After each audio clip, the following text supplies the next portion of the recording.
The following program is intended for mature audiences. People of Earth, attention. People of Earth, attention.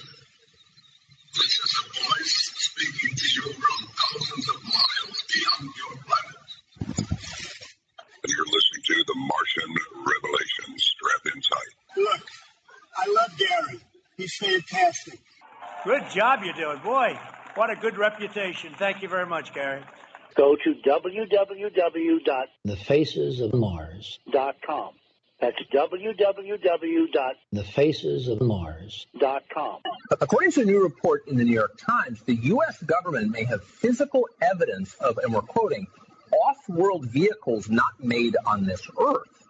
And as I say, in the words of the world's greatest detective, how often have I said to you that when you have eliminated the impossible, whatever remains, however improbable, must be the truth. Surely the days of the great Martian revelation are upon us, which nobody has ever seen before.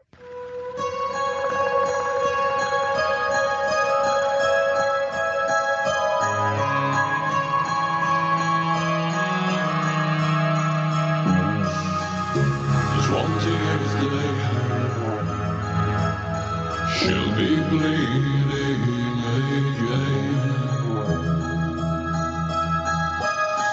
And in the pine ways we'll alleviate the pain. On holy water sanguine addiction. Silver bullets on last blood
disgrace. We'll be meeting again. And on that great day, I will tease you all the same. Unholy water, sanguine addiction, pursuits, unrest,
Oh, yes, indeed, that wolf moon.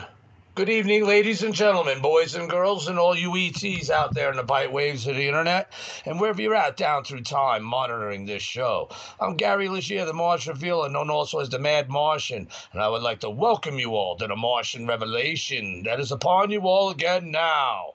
Welcome to the Bazaar. And today is October 28th, the 28th day, 2023, or the 29th, depending upon your time zone as this airs through time. And you're listening to this broadcast through the Martian Revelation Show YouTube stream live at www.thefacesofmars.com. That's www.thefacesofmars.com. That's right, which everyone knows is your defense for the war that which we all fight against those evil dark missioners. Okay.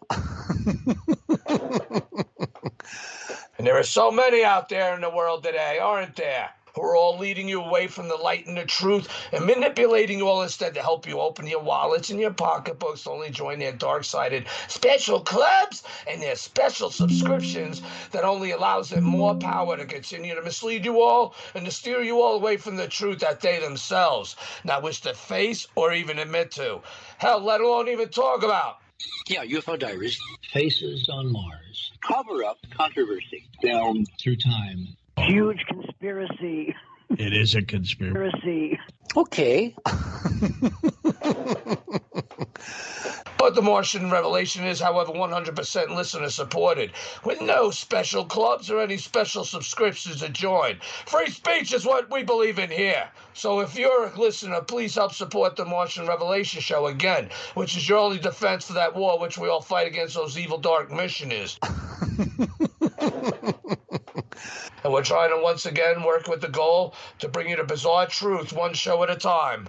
So please share the facesofmars.com link, and I must also ask you, although, that you please donate to the show with anything that you could afford. by clicking on that big red, white, and blue American Donate button at the top of the show page to allow it to continue being here for you down through time. As it is because of you, the listener, of which makes the Martian Revelation Show possible to be even brought to you all back through time. So your listenership and your donation support actually counts, and it helps us all to not only fight, but to win against those evil dark missioners, as well as to secure a future which we all can literally make the Martian Revelation our reality. By what you say, by making our fate, I say. Just remember also that if you're listening to this Martian Revelation Show, then know this, that you are the resistance down through time. So here we are on the 28th day. She'll be bleeding again. Indeed. So happy Halloween, motherfuckers. So that's where we're at now for those of that spirit. And it is the 28th day. The last time I opened up the show with that song was on the 28th day of the closest approach of Mars in 70,000 fucking years. And that was what, in 2003? I believe I had Keith Laney on with me for that. But anyway, so what a tribute. And it falls on the 28th day. And indeed, didn't we just have a beautiful big wolf moon?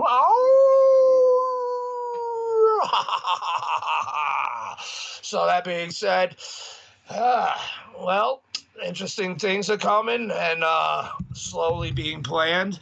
The book plan is coming together, getting a lot of material together for the book. You know, The Faces of Mars, Beyond Mere Tricks of Light and Shadow. Believe me, you're going to have to pack and smoke it for that book, too. It has a twist of things, as it was. The art of saying it without saying it. Having to be explained. To change your perspective to see, again, the underlying storylines of what's the official story of The Face of Mars, right? So that's going to be a, interesting book to say the least. Whether you all think I'm crazy or not, well, that's not the issue. What's going to be the issue is the impact and the facts of the data. The image data is very graphic intensive, and that is what counts here, because that's the focus, and it is an unprecedented work since previous researchers have done anything on this subject for many years. So it's a book whose time has come, okay, because this is just one of others that will follow it. But this one, the first one, is going to be focused on the face of Cydonia. So anyway, so many good, interesting goodies there to have them put down.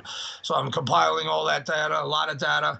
I still have to do some artwork and maybe pull in a couple collaborators on this. Maybe Doug O'Boy, George Haas, and whoever else that I feel would like to share to this. Because it's not about me. This is about, my little take and how I present the book, but it's going to be about the data and the importance of the research over it all. And it's a book whose time has come. It's unprecedented, literally, in that sense. So of what should be done with this subject, because it's not going away. Okay, NASA may think and have a policy of world control over the narrative of the face of Cydonia, despite the own evidence, your own eyes, and analytical prowess, especially when face-to-face, pun intended, side-by-side even, of perspective views that show they're not consistent of what NASA's official position is. So there's many interesting things to go over regards to this face, but mainly I want to focus on what it is. We have been given truth behind the scenes, even in the official storyline of all that, from the trick of light, chance sunlighting, all the way to the hit piece, It's Not a Face, and everything that they've said over the years. It's all part of an underlying story code that's really, they're trying to tell us the truth while they're not telling us the truth. Crazy! Well, hey, what do you expect from me? Mad Martian. So that being said, it's not crazy. These are things that we have to face, pun intended. And it's going to be the best compendium that I could potentially do and put forth to you over the years of the data that we have now of this thing. All right? It's not a mere chance trick of light and shadow at all. But that's a half truth. And instead of explaining it now, you'll have to wait for the book. But anyway, so that's being worked on that front. Still at page 172, for those that want to know. I think it's good to note my progress along because, it's important. But that being said, we got a lot of things to get into, some space news and the news regards to Mars and so-called not a race space race that we're getting our asses whooped, at least on the surface. Like I'm always saying, it is more existential the threat that we need to focus on what's above us and deal with secure in space. More so as extreme and important it is, the imminent threats and the existential threats here on this planet we have to deal with. It's more of an existential threat of needing to secure low Earth orbit, let alone our solar system. But only in time, and those down through time listening to this show, they could appreciate what I'm saying here. But that being said, so everyone, we're going to have a good show tonight. I did a pre-record with David Gannett of Mars X3D, so you're going to have to pack him and smoke him for that too, because unless you don't know how to cross your eyes, you're not going to be able to see the free technology God gave you, which you could utilize yourself by crossing your eyes to see 3D imagery. That's right. So he shows a lot of images, and we just shoot the shit some for a while. And he's a great guest. We're gonna get him back on in a few months. So it's good to keep following him and what he's doing. He's writing a book, but he'll explain about all that later. In the meantime, I think we should just get into some news because there's a lot of it. And again, just remember, everything that you hear in the so-called news is not really the truth. Okay, but I have to present it, and because you got to learn how to read between the lines of this shit, because it's even in their own articles and stuff where the truth is told. Like, oh, they're out there looking for life. No, they're not. They have complete other reasons why they're doing what they're doing and doing what they're not doing. You know what I'm saying? And it ain't for our benefit. It ain't for the benefit of science and knowledge and the ever growth of human expansion. It's quite the opposite. So, listeners to this show could appreciate. But let's get into some not a news. So let's get into this article. Thanks to a layer of molten rock, Mars's core appears bigger than it is. Indeed, there's always something new that they don't really know. In 2021, scientists studying Mars's core found it to be surprisingly large and light. Now we might have an explanation for the strange measurements. Oh, strange measurements, meaning anomalies, anomalous features, anomalous data in which, well, that doesn't seem natural. We got to come up with some natural explanation by all the gods. But the core of Mars can look bigger than it actually is because of a previously unknown layer of molten rock surrounding it, scientists suggest with a pair of new studies. Really, did they dig down that far to see enough? No. They only did certain measurements, right, from the Mars InSight, the so-called InSight, that didn't have a very good capability of digging in to get some sight, which was the main objective of the mission. But this may finally solve a mystery from 2 years ago about how the center of Mars appeared surprisingly large and soft, the researchers said. Okay. The team arrived at this conclusion by taking advantage of the fact that Mars is the only planet other than Earth to receive a scan of its deep interior. Using sensors on NASA's, again, Mars InSight lander, which touched down on the red planet in 2018, scientists, some of whom are associated with the new studies, analyzed seismic waves that rippled through the Martian rock to yield insights on the planet's inner structure. Okay, yeah, but it didn't go down that deep, and it didn't travel down that deep. But yet there are anomalies, so they want it, since they can't go that deep, why not bring it up to us? Like as if it was a real big success. See, all this failed mission, all right, they got to fucking come up with excuses like they got great science to successfully match the cost that it paid to send the fucking thing there to begin with, okay? Again, you got to read between the lines on this. And some of these, what they're talking about is important, but they don't really know what's under the surface of Mars. They don't even really know what's on top of it, or do they? That's the point. Anyway, A trio of studies in 2021 based on no scans found the Martian core was potentially much larger than expected. The 2021 estimate suggested that the center of the red planet was about 2,235 miles in diameter, or about half the size of the planet. Amir Khan, a planetary scientist at the Swiss Federal Institute of Technology in Zurich, told Space.com.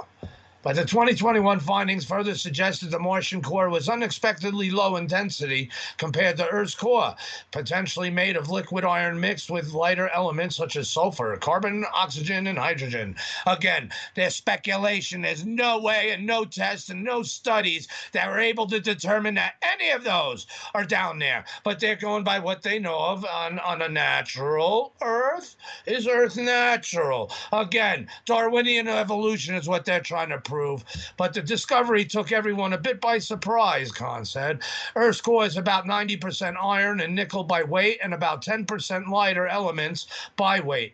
In contrast, the 2021 studies found that the Martian core was apparently about 20% lighter elements by weight. That was simply too much, Khan said. The drama. The presence of these lighter elements was difficult to explain using existing models of Martian formation. To get all these lighter weight elements into the core of Mars while it's forming is very, very difficult to do. Since the 2021 studies appeared, InSight detected more Martian seismic waves produced by a meteorite impact on Mars far away from the lander.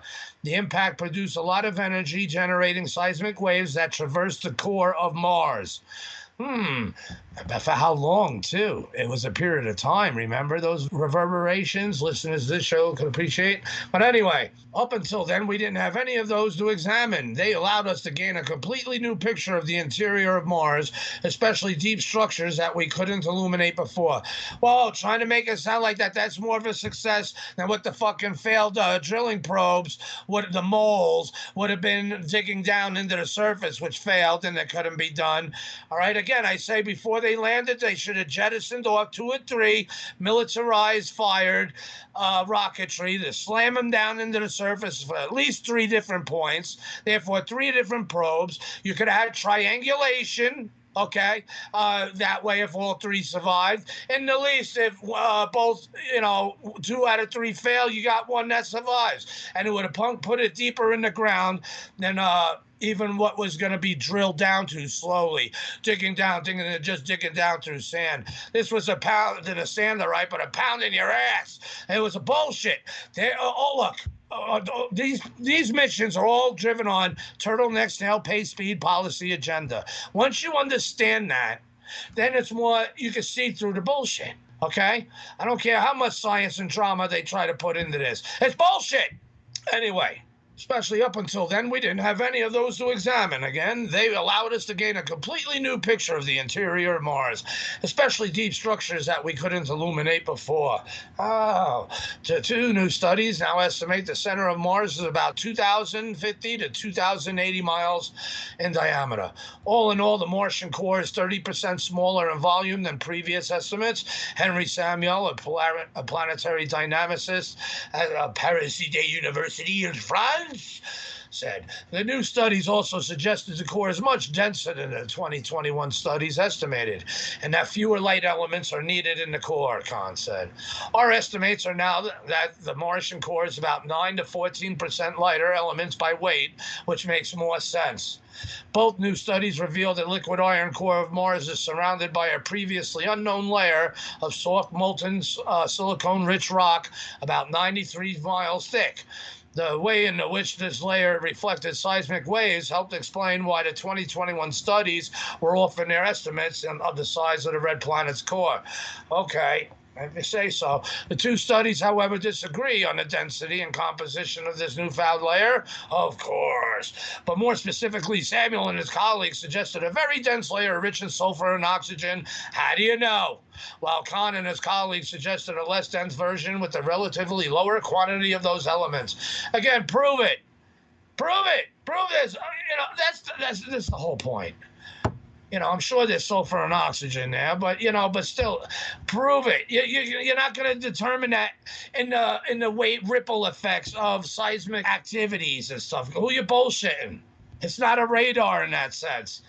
but a denser layer of silicone-rich molten rock could act like a thermal insulator layer, preventing the core from cooling and solidifying, Samuel explained. This is in turn would help explain why Mars lacks a planetary magnetic field. Earth's magnetic field results from the way in which its solidifying inner core stirs up its outer liquid core, creating powerful electrical currents that generate a magnetic field. Now, let me interject something. Brandenburg's estimate is correct. 180 to 500 million years ago, that Mars was nuked with such Empire State Building size nuclear detonations. And we know that it's electromagnetic waves and ionization or whatever.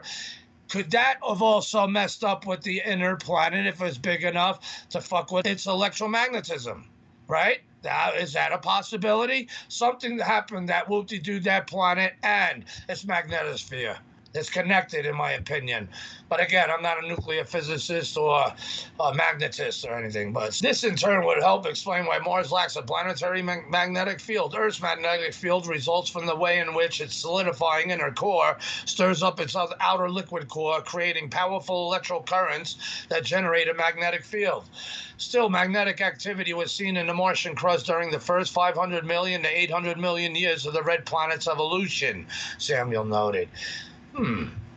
How'd they determine that fact? But possible explanations for this magnetic activity may include cosmic impacts, he said, or interactions with ancient Martian moons that have since disappeared, or again, I will add what they're not telling, or two gigantic nuclear detonations that whoop-de-dooed Mars. But in contrast, a less dense silicone heavy metal rock layer might help explain other details seen on Mars. For example, such a layer could fuel volcanism, including lava flows that help form Tharsis, the solar system's largest volcanic structure, and the volcanic activity that may still exist at the plains of the Martian region known as Elysium Planitia. All in all, with the discovery of this new layer, we need to go back to reanalyze and reinterpret the 4-year-long seismic record and all other geophysical observables in the light of this new paradigm, Samuel said. This could lead to additional discoveries on the deep structure of the Martian mantle and its core. The scientists detailed their findings in 2 separate studies in the journal Nature. Very interesting, right? Okay, well, really, not really, but at the same time it is. When you consider, like the things I'm mentioning that they're not mentioning, because Mars was once an Earth-like planet, right? And we're finding archaeological evidences being seen on the surface of that planet from orbital imagery and rover imagery, right? NASA would say wrong. It's incredible. But let's go to the next article, because if the Perseverance Forever rover found evidence of life on Mars, would we recognize it? No! And I mean that in the sense of actually being able to scientifically, biologically test it. No, they did not send any light detection experiments aboard. Listeners to this show do not appreciate. So let's get into this. NASA's Perseverance Forever rover is scurrying around on the red planet, wheeling and dealing around Jezero crater and inspecting the site of this former lake up close. Yeah, he's wheeling and dealing around Jezero. So NASA's Perseverance Forever rover is scurrying around the red planet, wheeling and dealing across Jezero crater and inspecting the site of this former lake up close. The rover recently came across some eye-catching circular rock structures, and they are attention grabbers for good reason. That's because they resemble ones formed by microbial communities in some lakes on Earth. Dun, dun, dun. But the finding underscores perhaps how Mother Nature on the red planet can make it difficult to conclude what might or might not constitute evidence for life on that world. That's right, especially when we don't bring any light detection experiments to determine these things, even though twice 2 tests were replicated in 1976 from the Viking landers 4,000 miles apart, replicated each other's test evidence and indicate of life. Listeners to this show could appreciate. God rest Dr. Gil Levin. Or on the other hand, could we be missing something? Yes, a light detection experiment. Several top Mars specialists offer their thoughts and advice on what's the real gist from Jezero. I was genuinely excited when I first seen these circular features because of what I imagined microbiolite structures might look like after a lake dries up, erosion takes over, said Steve Ruff, an Arizona State University planetary geologist with a focus on mineralogy of Mars at the School of Earth and Space Exploration. Microbiolites are rock-like underwater structures that take on the look of reefs but consist mainly of millions of microbes. But it also seemed too good to be true, and I quickly recognized details that are inconsistent with the biologic origin, Ruff told Space.com. Ruff said that because it's Mars with no confirmed proof of life, yes, there has been in 1976 that you want to avoid. And again, like he just said, Ruff said that because it's Mars with no confirmed proof of life, and there's no light detection experiments on board because that's not what they were seeking. They don't want to rediscover that life or validate Dr. Gillivan's labeled release experiments, right? So he's telling us right here, with no confirmed proof of life, you've got to always first assume that biology is not involved and look for geologic explanations instead of actually looking for life. I mean, also the Perseverance Forever is also built and designed to at least look for the possible signs of past life, right? That means he's telling us that its equipment is bullshit. It don't work. Only when there's no compelling geologic explanation should biology be seriously considered. Really, even then there needs to be extraordinary evidence, as Carl Sagan said, to claim evidence for life, Ruff advised. Of course, but like you said, Mr. Ruff, with that rough answer, because it's Mars with no confirmed proof of life, you got to always first assume that biology is not involved and look for geologic explanations. Of course, just like the face of Cydonia and the archaeological structures strewn all around the planet. Who you bullshitting? And without putting on any light detection experiments. But as an independent Mars sleuth, Ruff added that he is hopeful that Perseverance Forever rover science members can actually address what they concluded about these features. Alexis Rodriguez, a senior scientist at a planetary science institution in Tucson, Arizona, said that anything that could point to life from such a distant past deserves serious attention. That's right. But with no light detection experiments on board, but only the equipment to look for possible signs of past previous life, then you should be hitting that shit with these lasers, right? But my understanding is that while the circular features are considered to be possible evidence of a stromatolite-like mounds, the evidence is not unequivocal, and it seems that some alternative explanations have not been ruled out, Rodriguez said. However, if they are indeed biogenic features, there are numerous important implications of interest to the general public. You see, she's admitting it right there. But if there is, but this is our policy because there's no, again, quote unquote, official discovery of life, right? Or acknowledgement, evidence that it exists because they will not send light detection experiments. She's just admitting that it's the turtleneck snail-pace speed policy agenda based on whom? Of the implications of the interest to the general public, you. For example, Rodriguez said that the persistence of stromatolites in a given geological setting suggests a stable long-term presence of liquid water as they require time for formation. Hence, their existence implies that the water in those locales did not freeze for extended periods, allowing for the continual biological activity necessary for stromatolite growth, Rodriguez added. This implication carries tremendous weight on our understanding of Mars's early climate, touching on debate on whether it was much colder than that of our early Earth or a much closer match. Again, they're trying to, compare apples to oranges instead of learn the fucking facts of the reality. They're avoiding it. Mars is alive. It is true that nature is more creative than we could imagine, said Catherine Gillen of Durham University in the UK, working on the Exploring Uncertainty and the Risk in Contemporary Astrobiology Eureka project that seeks to define and establish the definitions of what constitutes astrobiology. The study of the origins of life throughout the universe. Yeah, but without studying with light detection experiments and the most basic science 101, who you bullshitting? But there does indeed seem to exist a biological explanation for these circular rock structures due to their similarity with microbial structures on Earth, Gillen said. Dun, dun, dun, the drama. You see, they're just steering us on these narratives instead of and avoiding at the same time the fact that they don't have any light detection experiments. They don't want to discover it. Do you understand? However, the researchers were right to not just leave it there. The resemblance of the core stones seems to offer a promising abiotic, not living or composed of living things, explanation that should be preferred over any biological one. Of course, taboo, said Gillen, as such that these structures would likely not meet the criteria for biosignature under the proposed definition. Now, let we the people determine that. Defining a biosignature. Gillen is the lead author of the recently published paper in the journal Astrobiology making a call for a new definition of biosignature. They love to change the definitions, don't they? You know, from vaccine being, a cure and a preventable to, not so sure and not safe and effective, right? But Gillen and colleagues note that the term biosignature has been useful to the community, but its meaning remains unsettled. Indeed, especially when you're not taking any light detection experiments aboard. You look like assholes.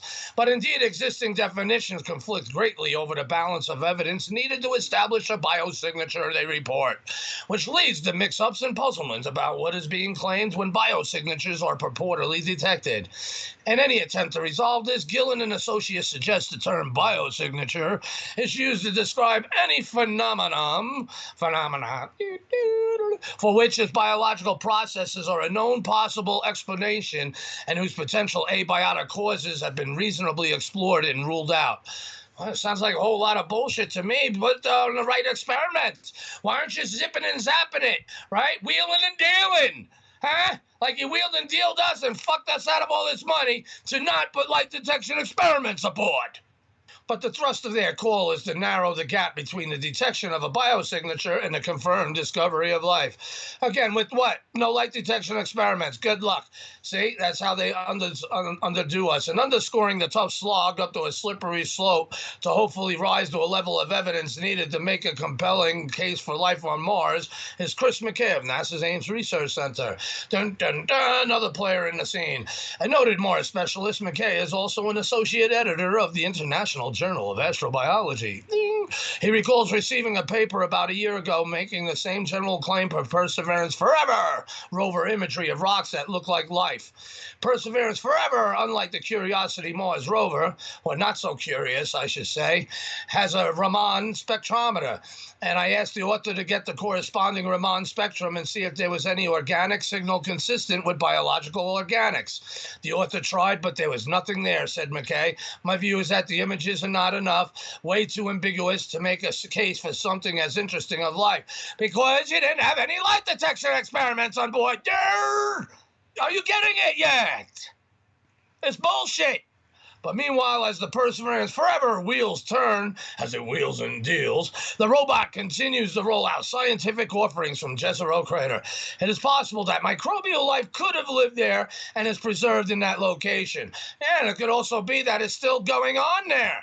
Like the other two spots, Chrysler Planitia, as well as Utopia Planitia, 4,000 miles apart from each other in 1976, replicating each other's tests indicators of life. But sorting out to that story is indeed a painstaking and a meticulous process. So stay tuned. Oh, yeah, turtleneck, snail pace, speed policy agenda. That's what you should be hearing. No, painstaking, meticulous process. No, that's called fucking me in the ass. Anyway, which brings us to this article. It's that way. He went that way. No, he went that way. No, he went that way. That way. You only have two arms. He went, which way did he go, George? Right? But Curiosity rover discovers new evidence Mars once had right conditions for life. Wow. We're finding evidence that Mars was likely a planet of rivers. Thanks to a combination of images from NASA's Curiosity rover, scans of sedimentary rock beneath the Gulf of Mexico, on Earth, and computer simulations, geologists have identified the ancient eroded remnants of rivers in a number of craters on Mars. A team of researchers examining data collected by NASA's Curiosity rover, not so curious, at Gale Crater, a large impact basin on the Martian surface, discovered further evidence that rivers once flowed across the red planet, perhaps more widespread than was previously previously thought. We're finding evidence that Mars was likely a planet of rivers, said geoscientist Benjamin Cardenas of Penn State University and lead author of the research in a statement. On Earth, rivers are important for chemical, nutrient, and sediment cycles that all have positive impact on life. The discovery of further evidence for ancient rivers on Mars, therefore, could be an important development in the search for signs of life on the red planet. Because why? They have to always put that in there for signs, because that's their like lawyer-esque way that tells them they better fucking say that for signs, because that's an admittance without saying it. The art of saying it without saying it is that we are not and do not and will not put any light detection experiments aboard these rovers. Period. But our research indicates that Mars could have had more rivers than previously believed, which certainly paints a more optimistic view of ancient life on Mars, said Cardenas. It offers a vision of Mars where most of the planet once had the right condition for life. The specific landforms identified by the Curiosity, not so curious, rover data called bench and nose features are found within numerous small craters, but until now had not been recognized as being deposits formed by running water. Evidence for rivers on Mars has been known since the first spacecraft to orbit Mars, Mariner 9, imaged dried-up river channels and floodplains on the red planet's surface. The various Mars rovers have also found mineralogical evidence in the form of sulfur-containing compounds such as jarosite, which form in water. The rovers and orbiters have also identified ridges formed by sediment in river channels billions of years old. However, the identification of the bench and nose landforms suggests that rivers were more widespread than thought. They are an alternating mix of steep slopes and shallow benches and shortened ridges called noses. They form when sedimentary material laid down in channels by rivers are subsequently eroded in a preferential direction, possibly by prevailing winds. Right. But suspecting their watery origin, Cardenas and Caitlin Stacy, also of Penn State, trained their computer model on Curiosity's not-so-curious images of bench and nose landforms inside craters and three-dimensional scans of layers of sedimentary bedrock on the seafloor beneath the Gulf of Mexico taken by oil companies 25 years ago. The computer model was then able to simulate the erosion of sediment left by rivers to form the bench and nose landforms. Curiosity had previously ascertained that the 96-mile wide Gale crater, which the rover is exploring, was filled with liquid water. The discovery that the bench and nose landforms were produced by rivers now gives some indication of the structure of that water mass inside Gale crater. And those findings are published in Geophysical Research Letters. Good luck with that. So we'll go to this next article. NASA's Ingenuity helicopter aces longest Mars flight in 18 months. It is a good feat, though. It is something that I wish should have been sent long ago. All right, so let's get into this. So the little chopper covered 1,901 feet of ground on the October 19th hop. NASA's Ingenuity helicopter stretched its legs a bit on the red planet last week. The 4-pound Ingenuity conducted its 63rd Mars flight on Thursday, October 19th, covering 1,901 feet of ground in the process. That was its longest distance since Flight 25. NASA's JPL, which manages Ingenuity's mission, said via X, formerly Twitter, on Monday of October 23rd. Ingenuity flew for 2,310 feet on Flight 25, which occurred on April 8, 2022. That's the rotorcraft's single flight distance record, followed by 2,051 feet on Flight 9 in July of 2021. Flight 63 is in the third place. This latest sortie lasted 143 seconds, according to the mission's flight log. Ingenuity got a maximum of 39 feet above the ground and reached a top speed of about 14.1 miles per hour. Those numbers aren't records either. The superlatives in those categories are 169.5 seconds, 66 feet in altitude, and 22.5 miles per hour, according to the flight log. Ingenuity landed inside Mars's 28-mile wide Jezero crater in February of 2021 with NASA's Perseverance Forever rover. The helicopter's original task was to demonstrate that powered flight is possible on Mars despite the planet's thin atmosphere.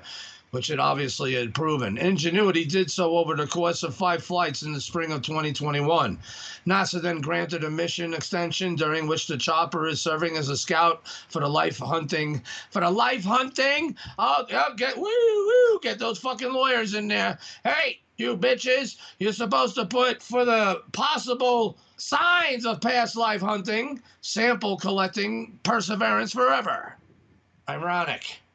But in some good news, even though this is really taking too long and being messed with by the feds, China and the commies and those who overthrew our country to try to prevent this from happening. From 3 days ago, SpaceX fuels up Starship, the big effing rocket, in key test ahead of second ever flight. Vehicle is ready for the second test flight of a fully integrated Starship pending regulatory approval, of course. The company conducted a wet dress rehearsal at a Starbase site in South Texas, Boca Chica, on Tuesday, October 24th, filling the Starship vehicle with cryogenic fuel to check for leaks and other potential issues.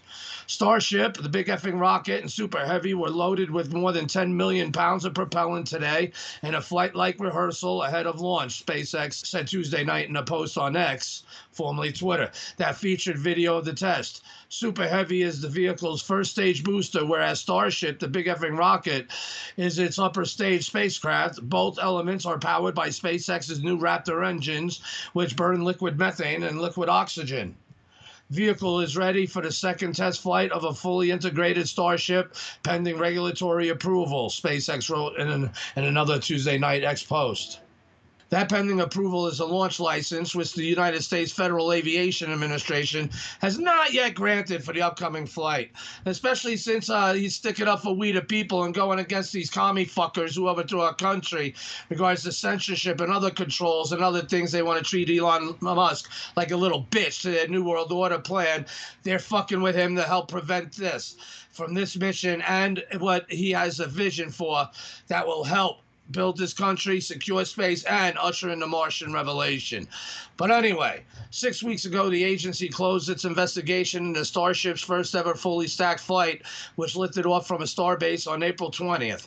That test mission aimed to send the upper stage partway around the Earth, ending with the Pacific Ocean splashdown near Hawaii. That did not happen. However, Starship suffered several problems shortly after launch, and the flight ended with a controlled detonation high above the Gulf of Mexico. The closure of the mishap investigation does not signal an immediate resumption of Starbase launches at Boca Chica, FAA officials said in an emailed statement on September 8th, referring that the Starbase site. So SpaceX, that's right, they put them with a whole bunch of sanctions, like 70-something different things they had to fucking do, environmental issues. I mean, it's all bullshit. They're just stalling him.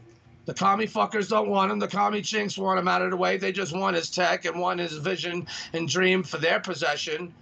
But anyway, SpaceX must implement all corrective actions that impact public safety and apply for and receive a license modification from the FAA. See, more stalling, more other hoops to jump around that addresses all safety, environmental, and other applicable regulatory requirements prior to the next Starship launch.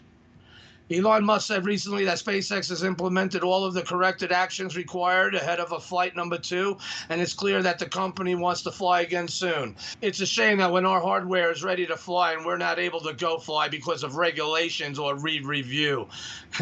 Bill Gerstenmaier, the vice president of Build and Flight Reliability at SpaceX, said last week during a hearing of the U.S. Senate Subcommittee on Space and Science called Promoting Safety, Innovation, and Competitiveness in U.S. Commercial Human Space Activities.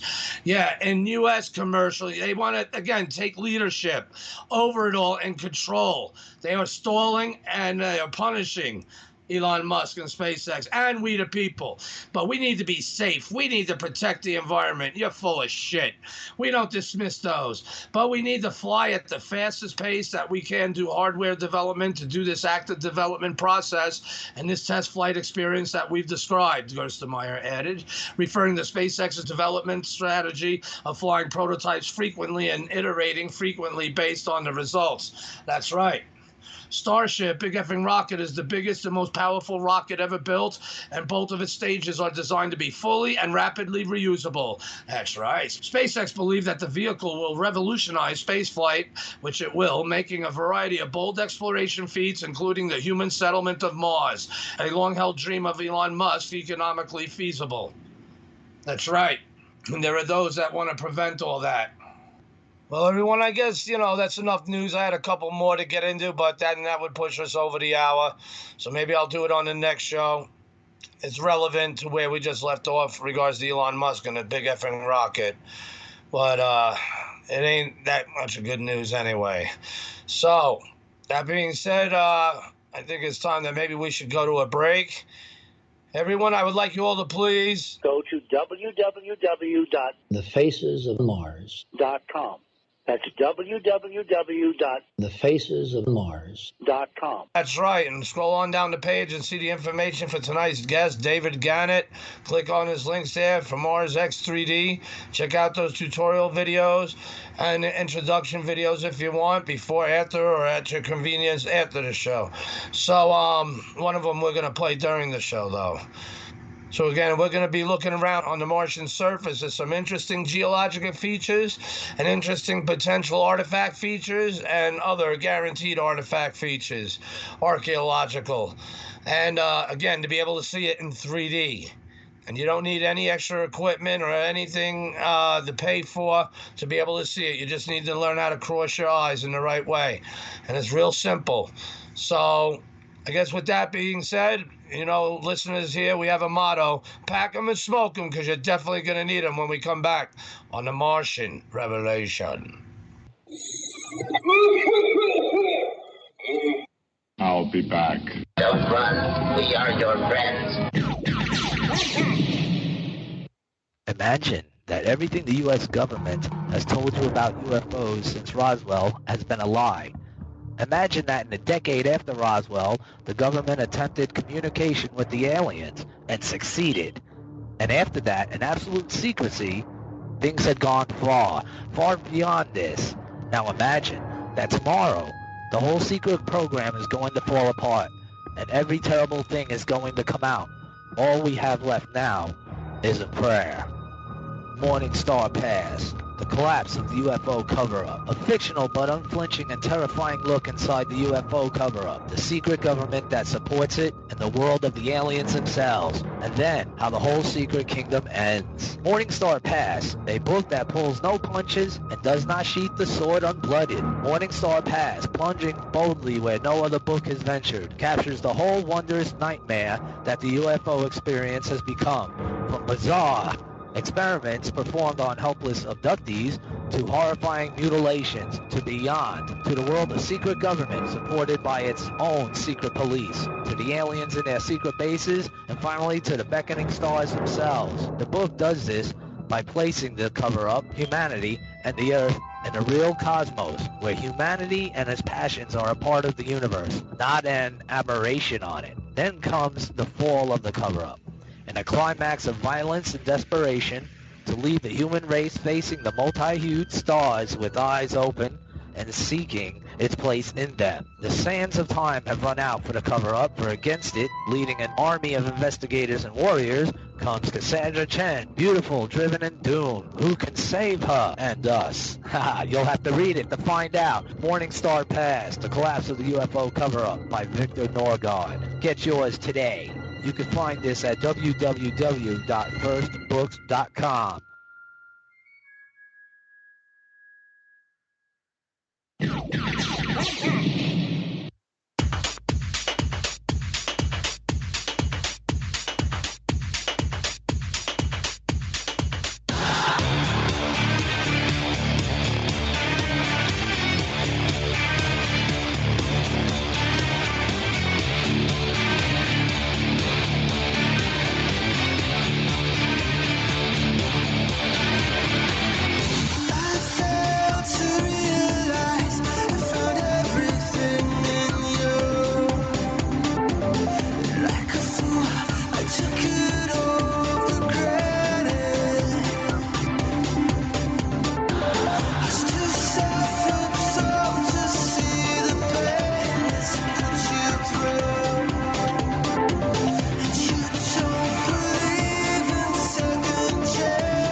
So welcome back, everyone. This is Gary Legier, your host of Martian Villa, known also as the Mad Martian. Of course, you're listening to the Martian Revelation. That's upon you all again now. So now that you packed them and smoked them, let's introduce our guest, David Gannett. And Midwest native David Gannett enjoyed a 50-year career as a professional musician, appearing with such notables as Bette Midler, Bob Hope, Henry Mancini, Ray Charles, Natalie Cole, Mel Torme, Dick Van Dyke, and many others. Besides leading and performing in various bands and shows at Walt Disney World for nearly 20 years, Dave also opened MGM Studios as leader of the Hollywood Brass. He also joined Ringling Brothers, Barnum and Bailey Circus, the Red Unit, for a memorable experience as part of Ringling's 115-city tour, living on the circus terrain and exploring much of what the great country of America had to offer. As part of the groundbreaking group, the Black Dogs, he toured Europe, Canada, Asia, and America. The Black Dogs discovered their unique presentation of 1930s jazz, struck an enthusiastic chord with crowds wherever they went. They were proud to be the first jazz band in China when the bamboo curtain dropped, performing a 40-city tour throughout the country. That tour was topped off with a concert at the Great Wall of China. A lifelong 3D photographer, instrument-rated commercial pilot, martial artist, and amateur archaeologist, Dave was on the 3 historic archaeological expeditions to Israel as a professional 3D photographer, working shoulder to shoulder with the top archaeologists of the Israeli Antiquities Authority. During these expeditions, the team opened up new branches of Hezekiah's Tunnel, excavated the newly discovered Pool of Siloam, excavated King David's palace at Ir David, excavated Solomon's Gate, excavated the classified site of the true Bethlehem, including excavation and laser measurements of the actual birth grotto of Jesus, as well as a number of other ongoing work sites throughout the country. He resides with his wife in the village of Norton, Massachusetts, where he pursues research into non-fractal Martian anomalies. A 3D pioneer in his realm, Dave presents his discoveries in stereoscopic X3D on his YouTube channel, Mars X3D, The Evidence. His first book, Martian Archaeology, Stunning Evidence of a Vanished Civilization, is the first book of its kind, showcasing 24 staggering archaeological finds gleaned from 8 years of research presented in full stereoscopic X3D. And we're going to get into a lot of images tonight. So with that being said, all right. So welcome back, Dave, to the show. It's been a long time since you've been on. What, about 2 years or a little better, right? Oh, yeah. Thank you, Gary. It's good to see you. And yeah, it's been an interesting couple of years. Been doing a lot of different kinds of work. And life is good. I just keep plugging away. That's good. You're looking good, sir. So the only thing I didn't read in your bio there was the story. I believe it was your father that helped create the ViewMaster, the 3D ViewMasters in the past. Well, in a roundabout way, in the Reader's Digest version, he was on the development team for TrueView Viewer, which was one of the earliest modern so-called 3D viewers, which was developed back in the late 30s and through the 40s. And that eventually got picked up by GAF and modified and became the ViewMaster that we all grew up with as kids. And so I've played with 3D ever since I was a little guy, and it's been an important part of my life, well, forever. It was quite magical to me. I had, growing up, I had everyone else I know, they would have the ones that you click, you know, the handhelds. But I loved they got me a projector, the green one, and it would project on the wall, and it had like the audio recordings on it. So you could like get the story along with it. I loved that thing. I had that for years. I don't know whatever happened to it, but you know, I loved it. So well, that thing would be worth a fortune today too. Wow. And I just imagine though what I always thought to myself, how did they do that? How did it look, you know, that 3D look? It brings everything to life. And it was, you know, in my opinion, it's like you want to reach behind them or something, you know. My favorite one was from the 1977 movie King Kong. And I love that one. And there was just so many others that I used to have. But lo and behold, Now where we are now, you don't even see them anymore anywhere, and that's a shame. You figured that would have been a line that keeps going. Well, it is a shame because it's a magical world that a kid could enter into, an imaginary world of sometimes cartoon characters or movie stars or fascinating places around the world that you're actually there in 3D. And that, how cool is that? And, until we get holovision, holographic TV, or holographic phones, that reality is kind of cut off from people, which is too bad. But I grew up watching trigonometry solutions in 3D and targeting solutions in 3D in my dad's various weaponry books that he worked for the government. And they used the red-green anaglyph glasses. So I got to see all of this stuff. And I thought it was so cool because it popped up off the page. I thought, how do they do that? That is so very cool. And so I just got into it and took the ball, ran with it for many, many years, had a long succession of cameras, was involved as a professional 3D photographer on 3 different archaeological expeditions in the Middle East, and have pursued it on a personal level. And about a little over 10 years ago, Gary, I had gotten into the Mars anomaly thing because I thought with my background in photogrammetry and 3D and surveillance work, and as a pilot familiar with identifying aerial features, that type of thing, then I could get into this. Because I saw all this crap being published online saying, "Oh, look at this and look at that," and I thought, "Oh, come on!" So I went on Google Earth, and if I'm lying, I'm dying within 15 minutes. Now, remember, I'm not a professional archaeologist, but I spent a lot of time with dudes who are. And I know how they look at things. Within 15 minutes, I found archaeological ruins from orbit, and you could have knocked me in the dirt. I mean, I couldn't believe it. And within another 15 minutes, I found some more.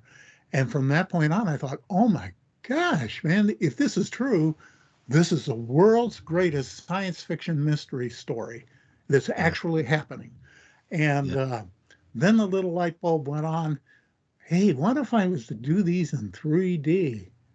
And I went a lot of stumbling efforts, and a lot of my earlier work is very cringeworthy, except for the stereo camera, stuff on Opportunity and Spirit and such. But long story short, over the last 10 plus years, I've honed my skills, and I can now present legitimate stereographic images which are identical to what you would see standing on the surface. Now, most of these are derived from the actual mass cam images on Curiosity and the Z cam images on Perseverance, and from the other cameras which are stereo in nature. But sometimes I don't have access to that. Sometimes there's only one image that NASA offers. And so I have learned to interpret what are called parallax indicators, light and shading and perspective and all the different things. And by being true to those, I can render a 3D image from a 2D image that's true stereographically, and will show you exactly what's in front of your eyes when you're on the surface. So, so again, what I decided to do, first of all, I started offering them in what's called universal view. There'd be 3 images, and you'd have parallel view on the first 2, and then the middle 2 and the last one were X3D or cross-side view. And I also offered anaglyph images, and I offered free anaglyph glasses. I did this for years, and people just weren't interested. Anaglyph glasses, red and blue? Yeah. Like they used to give you for movies back in the 50s and 60s. Right. And they're okay. They're kind of a poor man's 3D, but there was just no interest. And finally, I got a little bit, browned off by the whole thing, and I thought, you know what? I'm just going to concentrate on X3D, which is the only way to render large format stereo images crystal clear with no viewing apparatus. You don't have to buy anything. You don't have to do anything special. You just have to learn the technique. And so to date, I've taught, probably 7,000 people how to view an X3D, and ran an X3D channel for many years on YouTube. And of course, we have our Facebook site where I post X3D views, new finds every day, along with some other people who are beginning to do X3D. Nice. And the way I look at it, I mean, yeah, you can look at a flat picture, but come on, this is the 21st century. Right. Why not be like you're standing there looking at it with your own darned eyes, and you be the judge? Is this legitimate or is it crap? You be the judge. I'm not going to tell you to anything except I'll make what I hope is informed speculation. But other than that, I say, look, here's the evidence. That's why I call my Facebook site The Evidence, Mars X3D The Evidence. You look at the evidence, you be the judge. And fair enough. Yeah, I think it's pretty fair. And I get plenty of detractors. You're always going to have the haters. You're going to have people making remarks, but for the most part, people are pretty much blown away by the stuff that's up there on Mars. And I try to stay away from the blurry pareidolia, I see a bunny in the clouds type of thing. Yeah. There's an awful lot of that. There's an awful lot of fringe garbage going on in the genre. And so my tagline is cutting edge, no nonsense anomalies. And I try to offer the very latest and stuff that you can look at. You don't have to use your imagination. Right. And so with that said, I have prepared about a 5-minute tutorial video for your viewers who perhaps aren't familiar with X3D. Right, because the importance of this, like you said, you people don't have to buy anything. You're already born with it. As long as you have eyes and or glasses to help you see clear, all you have to do is know how to cross your eyes. And it's not just crossing your eyes, it's training you how to cross your eyes in an efficient way, the way you can control how far you cross them, and to bring a picture together, pun intended, from two sides. You hone in on the middle one, because then it becomes 3 images, and you hone in on the middle one, and that's the one that counts. And it's like, oh my God, there's no trick to it. There's no real trick to it. And you explain the process on how those images get put together to do that. Like you said, you taught a whole bunch of people how to actually create the images to do themselves, or do they always come to you with every image? Hey, Dave, do this for me so I can do this. Well, you know, the thing is, the images, people are always surprised, Gary, when they discover just how easy it is. Most of the time they try too hard. They're too far from the screen, or too close to the screen rather, and they're trying too hard. They're trying to cross our eyes like we did when we were 8 years old. You know, that's not how you do it. It's so gentle. It's like, I like to call it a 1/16 of an inch. It's just the tiniest little bit. And when it comes together, that's why I call my other Facebook group Magic Window, because it's like a magic window opens up. All of a sudden, you're looking through a window onto the surface of Mars in full 3D and in large format. You can view it on I view these routinely when I'm working on a 70-inch monitor. Wow. But you can do it on any size screen. And so it's a very, very cool thing. You have to be at the right position and in order to view it and then do that, Bingo. Right? Bingo. That's a sweet spot. You said it the other day. There's a sweet spot in there where it's just like, you remember when you're playing baseball and there was a sweet spot in the bat? Yeah. You just touch the ball and it would just rocket out of the park. Okay, the same thing here. It's a sweet spot where it's perfect, a perfect distance, and it's super, super easy. There's no eye strain involved. There's no permanent crossing of the eyes, you know, to where you're going blind or something. So we're going to look at a lot of examples from David, everyone. And in order to see what we're going to be seeing tonight. And again, he's going to show you the evidences. You don't just have to listen to him talk, and as amazing it is, but it's being based on what your own eyes can see, what you could do yourself. And again, not have to pay anything, and to get to see what the amazing things we're going to see tonight. So David has about a 5-minute video, I believe, to help get you people trained to know what he's talking about and where this goes. So Dave, if you want, feel free to play. Here we go. Just stay with me. Stay with it for about 5 minutes. No problem. And I'm going to expand the screen.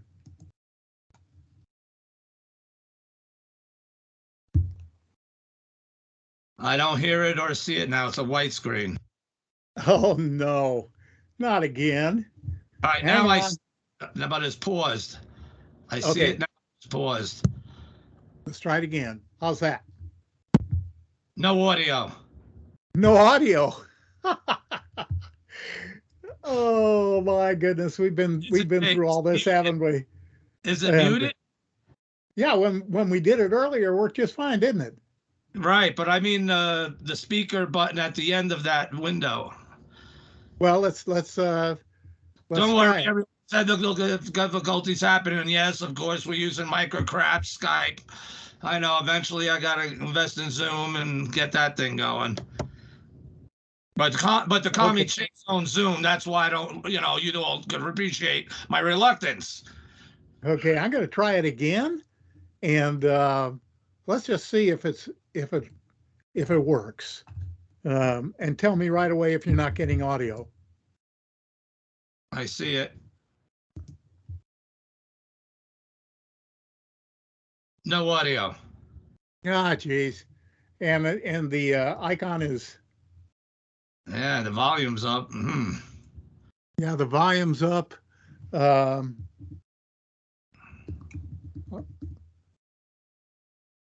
Okay. Well, I'll tell you what. We're just going to have to forgo it, won't we? Okay, but I will. The video is able to be seen on the facesofmars.com under David's bio there, and the links to his YouTube channel, and so that you people can also access it that way. Exactly so, and I'm going to just stop sharing for a minute. I have no idea why that's not working, Gary, but hey, we'll just roll with the punches, okay? And let me just explain again. This is very, very simple. You just relax. Now, you will see at the top of each picture a white dot. That's called a fusion dot. And as you look past the dots, don't look at the dots, look at the horizon and very gently cross your eyes, and you'll see those dots come together. Just like when you make a weenie with your finger. You may ever do a floating weenie when you were a kid? So basically, it's a marker. A marker. Yeah. Well, as you bring your eyes together, you get that circle to become one. Then that should be the right focal point. Exactly. When those two dots come together, you'll perceive 3 images. Just relax your gaze down into the center one, and it's a 3D window. Just like that. Just that easy. So let me preface as we get going here with a couple of classifications. I break things down into 3 basic structures. There are subdivisions of them, but one of them is OOGIs. OOGI. OOGIs. That stands for Objects of Geological Interest. These are highly unusual geologic formations that could well be artifacts. We don't know. And rather than just jump out on a limb, well, let's call it's an OOGI. And so we're going to start off looking at those. And are you still with me? Because you're frozen at the moment, my friend. I'm here. Okay, you see me moving? No problem. Yeah, now I see you moving. And then the next one is artifact candidates. Now, I base my finds on what's called non-fractal geometry. And very simply, all that is are things like if you know the difference between the shore of a lake and a log cabin. You know that one is natural, you know that the other one is man-made. The one that's natural is fractal. Those are fractions divided into fractions. And that's why we can do CGI so accurately with clouds and mountains and, all that stuff, because they're fractal. But non-fractal is a whole number divided by a fraction. Now, I'm just making this very simple. There are technical aspects to this that a mathematician would disagree with. But it's a whole number divided by a fraction. And what that renders is a signature of intelligent agency. Every time, if you have non-fractal geometry present in a sufficient quantity, that's a marker for intelligent agency every time, no matter where it occurs on Earth or anywhere else. And I think that Dr. Carlotto was part of an imaging team that developed non-fractal surveillance at JPL, and that when they started turning that surveillance onto Mars, they found it was covered with non-fractal structures, but that's beside the point. So Artifact Candidate shows some non-fractal geometry, but not enough to be a solid artifact. The final classification is artifact, and that is without any doubt in my mind an artifact of a vanished civilization because there are sufficient non-fractal geometries present. Okay, enough of the tech talk. Let's see about getting our first selection of oogies up here. All right, everyone.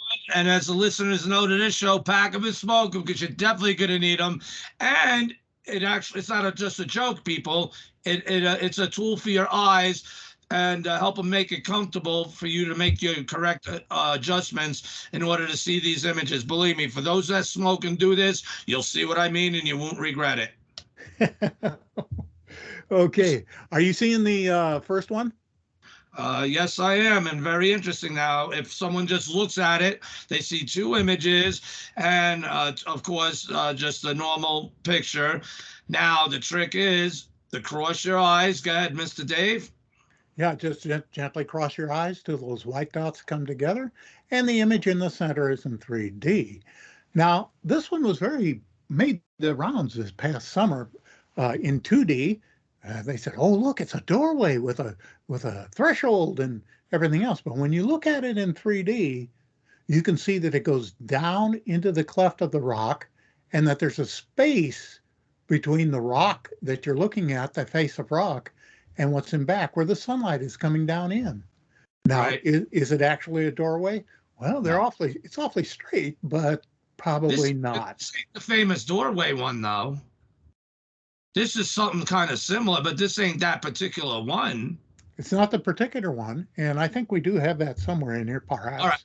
I just wanted to be clear before someone goes off on you over that.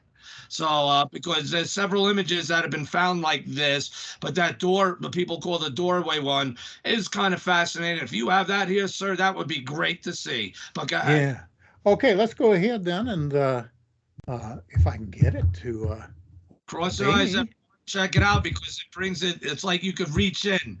Okay. Wow. And here's our second one. We have a number of them, and oogie. Yeah, the oogie. And when you look inside of the dotted line in 3D, you can see a rock. We'll assume it's a rock that's scooped. It has regular edges. It has curves. It's got symmetries to it, but I'm not comfortable calling that an artifact candidate, even though it probably is. It probably, but I want to err on the side of caution. I want to stay objective. I don't want to. My avowed enemy, Gary, is confirmation bias. I don't want to go overboard and say, "Oh, look at this. This is that. This is what I'm saying it is." No. All I know is that this is some kind of formation. It's very strange. I'm not aware of any analogs here on Earth. Right. But, and as you look at this one as well in 3D, this is very strange. It looks like it should be something, but is it? Is it a mechanism? Like it was part of something, a sculpture or something. It's just hard to tell. Yeah, it's hard to tell, except it's arresting. And if you look in the lower left-hand corner of this conglomeration, you can see a perfect square with a gap, an even gap around it. And you see on the right side, you see discs and walls. And you have to think, okay, are we looking at a mechanism? Are we looking at a sculpture? What are we looking at? Well, we're looking at an oogie. Here's another one that I thought reminded me of those shrines that you see by the side of the road in Mexico. They're always kind of this shape, and they've got a little shelf with a statue in them. This one appears to have a shelf that's lit up by the sunlight. It has something in there. I don't know what it is. But again, well, we're just going to call it an oogie. Yeah. This one is strange to me. I want to call it an artifact, but it looks kind of like a polar bear head. It's got that. Yeah, it's got a round opening on the left side. It's got that even cut where the mouth is, and it apparently is hollow. So, is this part of an ancient statue? We don't know. I don't know. What do you think, Gary? It's hard to tell, but from what I see as the artscapes of Mars, in my madness, I'm thinking it's just part of the art that's been obliterated somehow. And we really need hands-on. We need to study this thing all over the place. And when I mean this thing, this planet, this area, and let alone other areas. But yeah, look at that. It definitely has an artistical look to it, doesn't it? It does. And I think, Gary, that Mars 20, 30 years from now is going to be an archaeologist's dream. Yes. I think there is so much to find there. Here's another very strange piece of geology, and I don't really know what to make of it.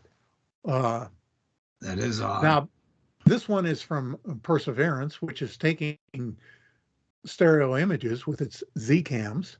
Right. So this doesn't take a whole lot of work other than to clarify things on my part. But as we move ahead, this is one that Sarah Runcie found. And if I stuck a crawdad in there so you can compare what's below it. All right. That to me looks like a big crawdad. Right. He's not saying it's a crawdad. He's putting some in there that resembles something to help you see and try and figure out what the hell it is we're looking at. Right, sir? Well, yeah, I think we all know that Mars was an ocean planet, just like Earth. And it's very likely that they had crustaceans like lobsters and crawdads and such. This is quite large. This is probably 6 feet long. So is it the remains of a ancient sea creature? Well, we don't know. It may just be interesting geology. But we do look at, if you look at the top, almost center, that big boulder there with the two slits in it. Yeah. What's up with that? That does not look natural to me either. It looks cut at those slots too, anyway. Yeah. So let's move ahead. Now, I'm a rock hound. I've collected rocks all my life. And finding a perfect cross in the center of a rock, how does that happen? Yeah, how come it's symmetrical? How come the arms are almost identically the same width, that they're the same distance across, that it appears to resemble a Christian cross? Is this a chunk of a tombstone? Maybe? I mean, I don't know, but that's why I called it a curious cross. It's I'm going to call it an oogie, but that shouldn't be there. That just shouldn't be there. I agree. Oops. let's. So, We hit the wrong button there, and there we go. This one tickles me. It isn't often you get an up close, clear view of these things. This is from Perseverance, and you've got that big mouse hole over on the right, and obviously the thing is hollow. And look, you've got it's beveled. The opening is beveled. It's the not opening's beveled, yeah, and it's the same thickness. So how does that come about? And how does that perfect hole come about? Yeah. I also see the art etchings around that hole. Yeah, you can see if you were to follow it, and you can see it looks like it's been carved. Well, that's the way I think. And but I just throw these things out there, and people make their own comments about them. Right. But to me, it's very suspicious the way this thing has been carved out and that hole made, and that that kind of tail on the left-hand side. What's that? I don't know. Anyway, I call this one Lava Tech. This is when I first saw this, it just screamed technology to me. It looks like it's iron. It looks like something made out of iron or something. It looks like some type of tech, some type of something, but it looks like iron, like metal. Well, that's the thing that I thought. You look at it, and the albedo or reflectively seems to be metallic, but you don't know for sure. And as I was looking around in this particular sol, I noticed that there was a lot of lava rock all around it that had strange shapes. So that's why I left this in the oogie category. It could just be some real strange spattering of lava, And but now this is weird. This is just weird. It's got those pipes on the right-hand side, or right ankle pipes. It does look like pipes. It looks like two of them there on the right, one above the other. They're circular. They look like they're the same shape, thickness. Then you have that extended arm, as it was, overreaching. Yeah. Interesting. And that thing pointing out. And then look in the background on the left.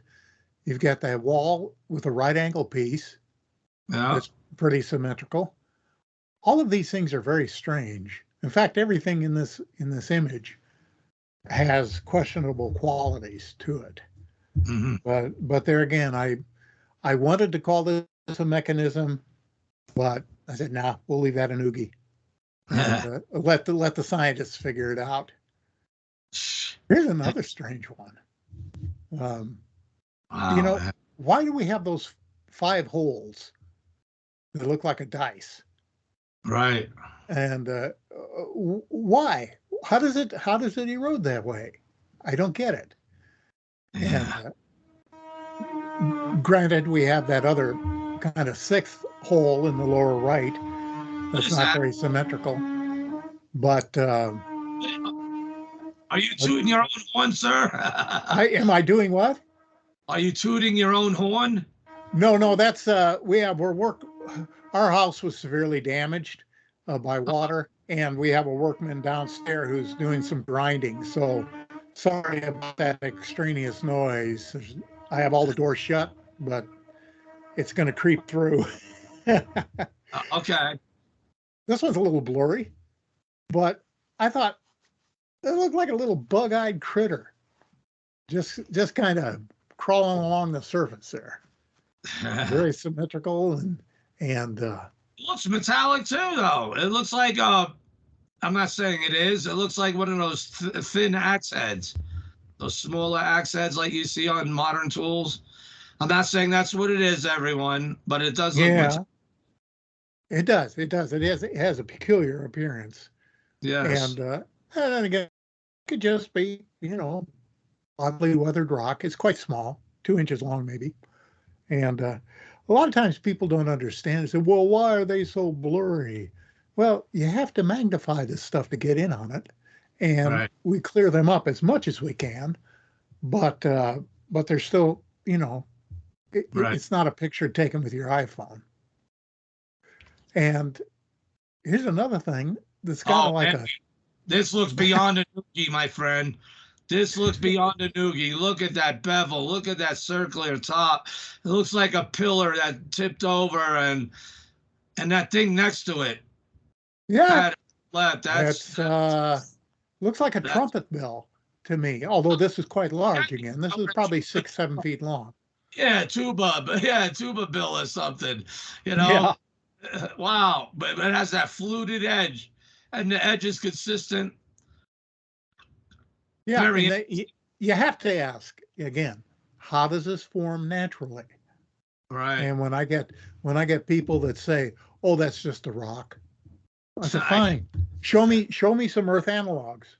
Yeah, go do a Google search and show me some others just like this or similar to this. I'll wait. And strangely enough, they never come back. So whatever.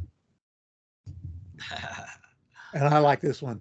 That nicely formed little bowl tucked behind the rock. Yes. Now, that's almost certainly erosion because we see other things that are scooped out like this. But boy, is that symmetrical. That just is. It just looks like, I mean, if I was there, I'd pick it up and bring it home and make a planter out of it. Right. That's how perfect it is. And, we don't understand the erosional processes on Mars. We know there's sand, we know there's wind, but the atmospheric pressure is significantly less. Yeah, you stand up in a 300-mile-an-hour wind on Mars. Exactly. And that sand is still going to cut. It ain't gonna this shit. Well, it might over 1 million years. Who knows? Maybe. But we don't know. We just don't know. I don't think it would carve it out that perfect, Dave. Well, yeah, I have to agree. But look, you look at it. It goes around the damn thing. Ooh, I like that. It goes around the edge like that. The way it's burrowed out, it is interesting. Yeah. How does it get that even? Right. And especially when no features around it are similar. Yeah, exactly so. You look around and, well, I don't see any others. Oh, well. Right. Now this one reminded me of the old cathedral radios. Yeah. That we'd put on our tables. And I'm not saying that's what it is, but it's reminiscent of that. And it's certainly strange. It's got symmetry. It's got markings. It's got layers. Yeah. And it could be a piece of sedimentary rock that just got worn a certain way and tipped up vertical. I don't know. But we find oogies everywhere. Things like this. How strange is that with the rounded end and the little split end? And then that arrow's pointing at a perfectly recessed rectangle. So again, how did that form? Not only that, Dave, that thing looks like it looks pretty polished. It does. It looks like it's been cut to me. Yes. But the geologists will say, well, that's a planar fracture of a sedimentary rock. And okay, I'll accept that. That certainly could be. But I have problems with that rectangle. Yes. I'd like to know how that happened. Right. And they never seem to have an answer for that. And, here's another one. It's just weird. It looks like modern sculpture. Again, I'd love to have this in my garden. I'd plunk that down, put a fountain by it. So it's just a cool thing. Yeah. Okay, here's one found by Thomas Hansen. Look at that, people. Now, if that don't look like the side of some type of construction, I don't know what does. Look at this. Look at the splits with the seams. Holy shit! And oh my God, we're fused together. Wow. Right angles all through there, and then this piece that runs at right angles to this section of it. And then how does this section? Why is it such an even thickness? How did that, and why is it such an even thickness here? How did this wear away in this shape, if that's what happened? So there's extreme weirdness going on Mars. And I'm tempted to call this part of a structure, but, you know. It looks constructed. Whatever it is, that right there looks constructed somehow, part of something, or was. Well, it looks like, you know, like when you pour cement in the foundations, like in a parking garage, you'll have the walls that are poured, and there'll be this seam. The seams of the plywood that covers it and shit. Exactly. See the seams up and down. It looks, that's exactly what it looks like. That's too perfect.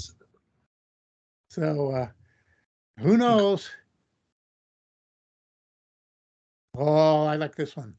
This is something Brian Hopkins found from way back. I think it was Curiosity 549. And it really does look like a skeleton to me. It does. It also looks metal too. Yeah. And in all fairness, there are other mineral deposits in the area that look like this. This was taken with the Molly cam. And so that's why I'm calling it an oogie. Dude, it looks like gold. How gold would look, you know, and splattered. It looks like gold, or some type of goldish material. I don't know how to explain it. It just doesn't look. It just doesn't look like a heated bubble, lava bubble that went pop and decided to freeze like that into place. You know what I mean? Yeah, yeah. It's because you can see that material. It looks metal, but then you have like covering, either it's rock or something that would be covering over this shit, and it does look like a little skeleton, dude. It does. It looks like those eye holes kind of bring it home. Yeah. You can almost hear it squeaking at you. But like I say, there are other mineral deposits that look like this rock, not like this shape, but look like this, whatever this is, in the area. So I'm just being real conservative with it. Let's see if I can get this to work again. Come on now. Come on, you can work. You can work. Oh, come on. See, we love doing this type of shit on the show where we see images, we can speculate and get people. And this is a valuable tool, Dave. And if you could also help do this for orbital images, that would definitely be a plus, especially of areas of interest, which you and I have talked about. So there'll be forthcoming shows as long as you're willing, sir. Maybe every 4 months, maybe every 3 or 4 months get you on. Yeah, whatever, whatever works. That's the limit of our oogies that I selected today, and it's time to go into our artifact candidates.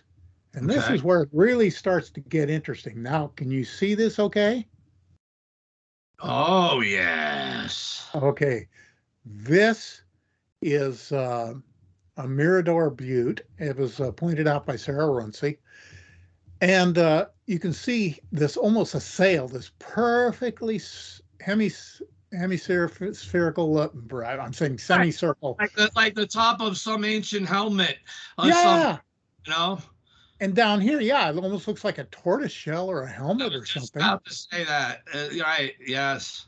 And then what about this stuff back in here, that right-angled piece? Whatever it is, right. Yeah, there's something going on here. We don't know what it is. I can't identify it. But it's, there's enough non-fractality present here to make this an artifact candidate instead of an oogie. So now you're kind of getting the flavor of where we're going here with artifact candidates. And this one, there's a gear shift. That looks like an old Chevy gear shift. There's like someone pull down that lever, and whatever's going out of that thing next to it. It's funny, isn't it? I mean, it looks like an old supercar shifter from the 1960s. And that green arrow, if you look carefully, you can see 3 bars. Yeah, it looks like it's like bars. A little vent. Yeah, a little vent or something. So that makes me think Yeah, this. there is a circle in that too, in that horn. Yeah, Look that at makes that. me think it's part of a fused mechanism. Now we know from Dr. Brandenburg and his book, Evidence of a Nuclear Holocaust on Mars, that if indeed he's correct, and I believe he is, that the entire surface went through a spectacular heat and thrashing and breaking up and fusion, and things that were on the surface were not only blasted apart, but melted almost beyond recognition. And we still find things today, eons later. I don't know what the time scale is. He says 250 million years. I think it's sooner than that. He thinks around half a billion. Yeah. 180 million to 500 million. So that's quite a time frame, and especially considering where, like Cydonia, where the face and the pyramids and the other amazing things are. It was in northwest of that. It's part of that Mare Acidalium hemisphere, that's for sure. Oh, yeah. And well, if that stuff was there then, just think how old the face and everything is that's sitting there, everybody. Could be a pre-nuclear detonation. Absolutely. And with if you go to the far end of his estimations of 500 million years, well, even with the reduced erosive effects of the atmosphere on Mars, that's still a heck of a lot of erosion and a heck of a lot of time for things to collapse, the various archaeologies to collapse. And it's also plenty of time for things to be buried and uncovered again and again and again and again. And so here's another one that's obviously, to my eyes, this is a shaped block and has all the earmarks of intelligent agency to it. It's interesting, that's for sure. And here's another one. Wow, it looks like part of a corner edge, almost quarter of a cinder block. Exactly right. But look at the corners. If you can see my cursor, yes, you've got two little rivets. Yep. Right there in the corner. Good eyes. So, yep. So this is definitely not natural, but. And the two little rivets, and then you put up another block on top that would have little circles for those to sit in. It would, therefore the blocks won't slip. It'd be Martian Legos, wouldn't it? Yes. And it'd be just my luck if I was up there to step on one barefoot. But but yeah, we find a lot of things with rivets poking out. Yes. Here's another very strange piece. That curve looks so even. That stuff that's on the surface facing us, it's got the right angle turn, that radius curve on the right. It's a perfectly even thickness throughout. Yes. And yet it has all this stuff sticking out from the surface. Yeah. So that makes me think it's an artifact of some kind, but there's just not enough data there. It's not clear enough that we can just call it an outright artifact. Look right behind it. No, go back. Yeah. Now you see the two central figures. Go behind that. It looks like a rectangular square is sticking protruding out. Absolutely. And only reason I didn't image that is because it's at the pixel breakup point. There's no more information I can get out of it. It's just going to look worse if I zoom in. You see the rectangular shape and how it's burrowed out. Yeah. Along that back cleft wall. Yeah. And there's stuff everywhere. Gary, it's just like when I was growing up in Iowa, one thing I learned about water moccasins. I spent a lot of time on the Mississippi canoeing, fishing. And one thing I learned early on is that water moccasins mate for life. And if you see one, there's always another one within about 10 feet or so. So anomalies on Mars are like water moccasins. If you look around, you find one, you're going to find a bunch more in the same area, usually. Right. So I try to tell people, look around. If you find one thing, look around because there's other stuff there. Yeah, or start running. Yeah, or start running. Yeah, if you don't have your snake boots on. Yeah. Yeah, because they'll get your ass. I hate those things. Oh man, they will. Now this looks to me like the interior of an aircraft wing, but who knows? Very strange shape, like an airfoil, and we've got those rectangular, those right angles on the interior surface. I'm counting 1, 2, 3, 4, 5, 6 of them at least, and so that's very, very suspicious. Yeah. Let's move ahead. Now that to me looks like a pillar. A what? It looks like a pillar to me. Yeah, or a pillar or some type of that other one with the fluted tuba, like that was more like a pillar. This is more like some type of, like the type of art you see in India, shit like that. Exactly. And some type of sculpture, being buried or something, but it also could look like a mechanical thing, maybe. I mean, a lot of that India stuff is mechanical, isn't it? Represents things. What gets me is that circular top that's basically flat. Look at it. Oh. That's weird. When you have all of these characters all around it, could that erode that way? Yeah, I suppose it could. I don't want to discount that possibility, but this looks pretty intentional to me. Yes.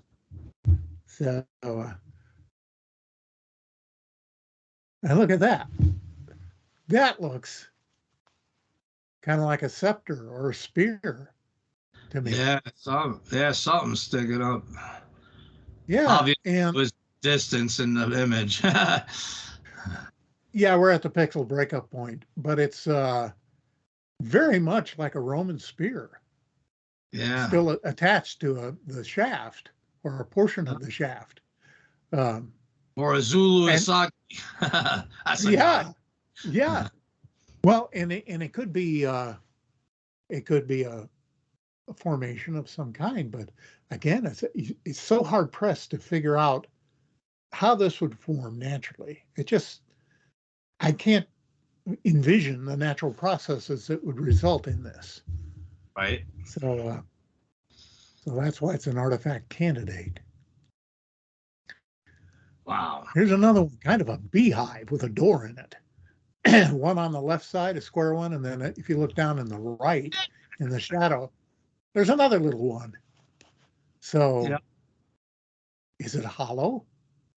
Or is it just a piece of rock that's weathered a certain way? Sure is symmetrical, isn't it? Yes, it is, especially that doorway, or what we would call a doorway, that opening. It looks incredible. And it looks like at the bottom of it, it looks like a little walkway coming out that's obstructing another open doorway or something. Exactly. There's a little door, a little wall kind of thing coming out here. And you can see the doorway right there. A door. Yeah. And you have a thing that's almost like an urn over here. Yeah, it looks like those temple buildings or those buildings in India and shit like that, Buddhist type looking thing. Yeah, yeah. Although it's not that big, but yeah, I agree. Right. The Khmer style and stuff like that, and it's very interesting. Yeah, I love this stuff. Okay, now that green arrow is pointing out a rock that's perfectly circular on one end of it. It has a perfectly circular engraving on the side with something in the center, in the exact center. Yeah. So what's up with that? Why is that like that? Is there a way for that to happen?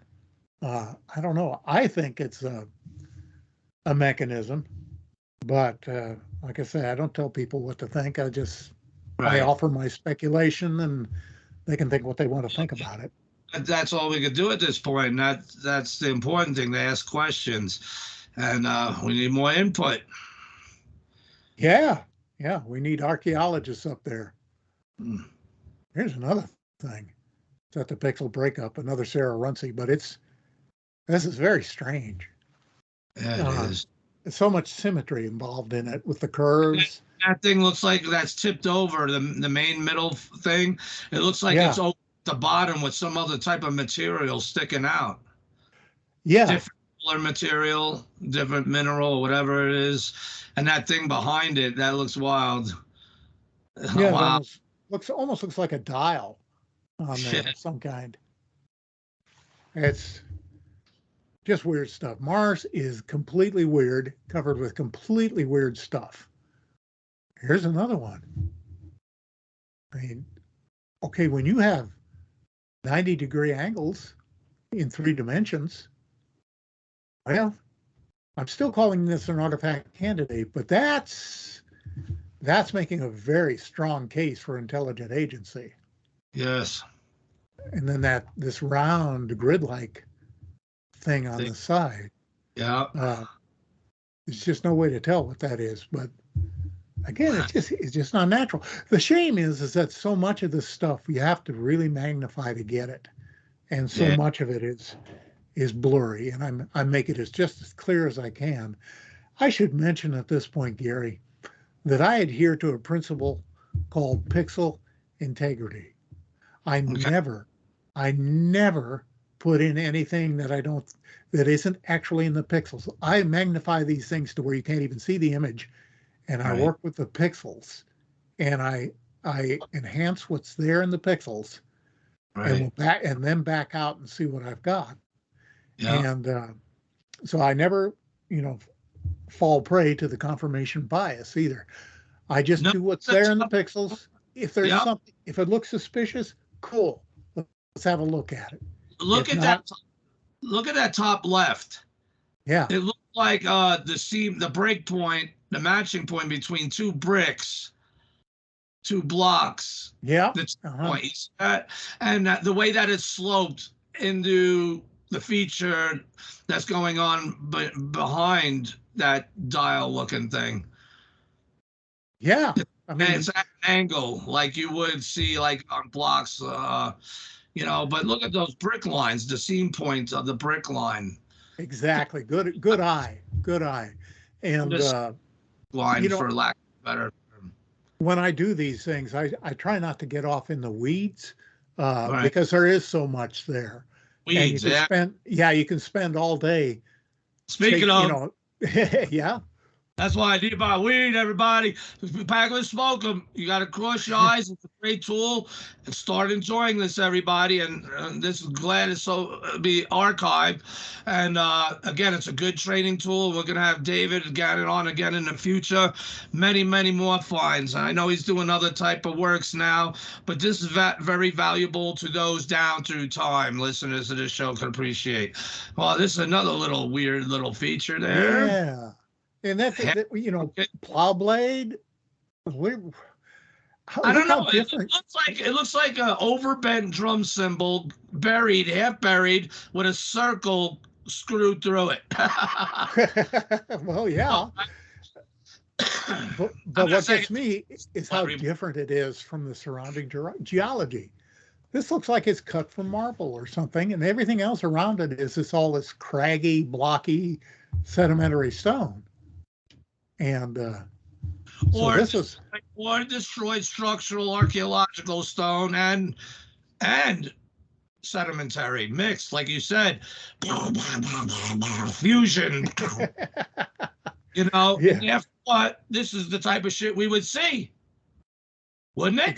Exactly what it would be remaining, because you had to know that the planet was knocked off its axis, that the oceans sloshed over the land, grinding everything to powder in front of it that was left from being fused. And, the ocean gradually boiled off into space and retreated underground and to the poles. And what was left were millions of square miles of mud fossils and, remains that have been just absolutely shredded like they were in a blender. And then you tack on top of that maybe several 100 million years of just lying there in the sand. And this is what you find. Yeah. It makes sense to me. We're seeing here that which people have only could not even imagined for eons. We're getting to see. Exactly. And, NASA, for the most part, is not going to share the 3D images with you. They do the anaglyph, they do some stereos, and it's always very prosaic stuff. It's always, like looking out across the plain or a mountain in the distance. They never get in tight on this stuff and offer the 3D view. And that's where I feel I'm filling the niche, is to get in there and show you what's there. Right dead center in this image is what almost looks like a key lock. I don't know what it is. I can thank you. That's a good description, because I was thinking that looks like something, a key lock. Yeah, but it's too big for that. It's probably a foot to a foot and a half across. And here's another thing. And I just was texting Jimmy Roberts today, who is a very sharp dude, man. You need to talk to him. But he's got the measurement thing down on the analyst notebook, and I have it figured out too. I go in, especially on the nav cam or other cameras, I'll figure out how far something is away and how big it is. But they don't do that for the mass cam images, so I don't have metrics for this. But lately, Gary, I've been getting into, and even today, getting into the NavCam images, trying to get sizes and distances, and they're blocked. I keep getting a pop-up that's saying, this isn't available. This is an unfriendly area, or this is, metrics not available. When it's clearly labeled an XYZ coordinate image and has a little ruler next to it that you can go in there, and you can select distance, and you can draw lines, and it'll tell you how far away something is and how big something is. But it's funny enough, on the things with the structures, these happened on pyramid structures that I was looking at. Right. And though you couldn't get it. And I tried every which way from Sunday, and I was texting Jimmy. I said, man, am I doing something wrong here? Or are they redacting this data so that we can't access it? Because this ain't right. I should be able to see all this stuff, and they're not telling us. Anyway, they don't offer the metrics on the Mastcam data, which is really upsets me, because this is where we need them. Anyway. Yeah. So let's move on. There's another one. Look at the perfect right angles. Wow. Look at the perfect symmetrical rim around the top. And it sticks up. It sticks up evenly at that rim at the top. Yeah. Look at that. It comes to a corner. It definitely looks shaped, artificially shaped. Yeah, exactly. And you look at the angles, and you look at these almost look like vents there. Right. Like this was a vent unit on top of a building of some kind. I don't know. I'm just calling it a vented block.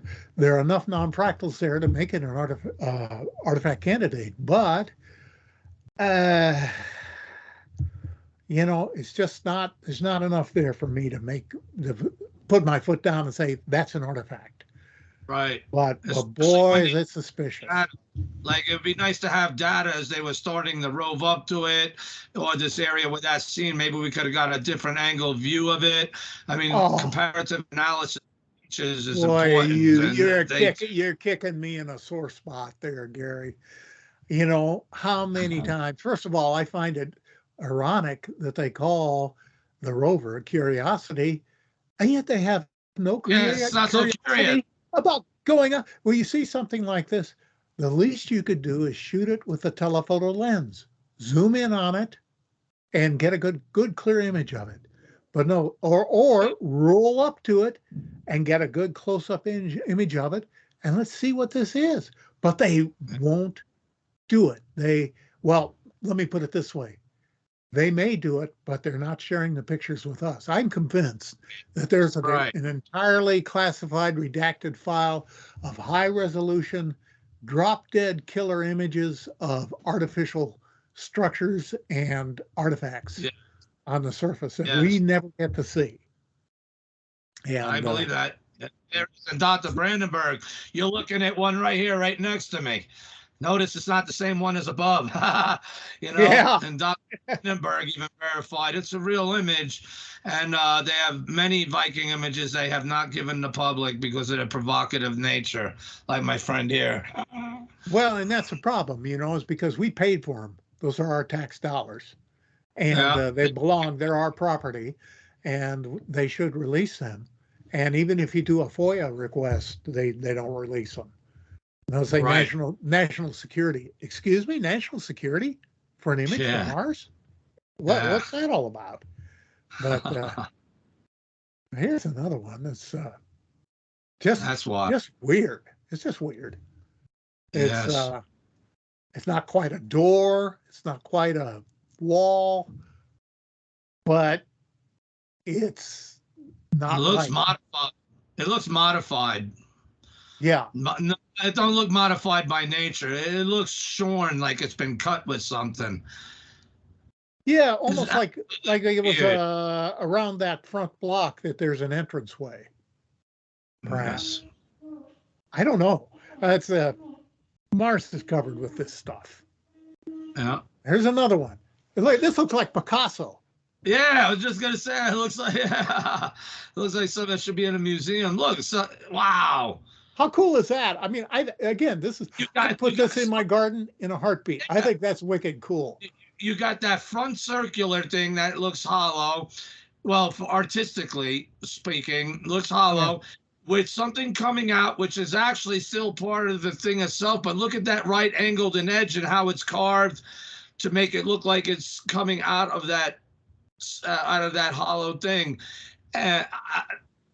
Wow, I don't know what to say. Like you said, it looks like a work of art for sure. Yeah, I just love it, and it's a shame it's at the pixel breakup point. I'd love a crystal clear image of this one, and look again. I mean, it has a little mouse hole. We find mouse holes all over the place on Mars, and are they entrances? Is there some kind of critter or being that's chewing away on the stone and making these? If they're mud fossils, they're not really hard stone. They're not igneous rock. Right. So they're probably easy to work, but that just looks artistic as all get out to me. Like somebody sat down and figured it out and just had fun doing it. Yeah. Yeah.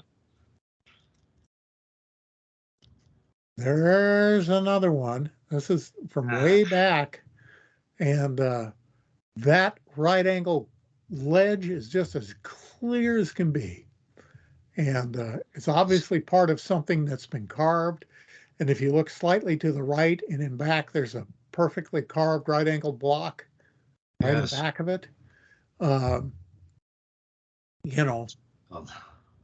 It's just, I don't know how people can look at this stuff, Gary, and not think that, and not know that there was an ancient civilization there.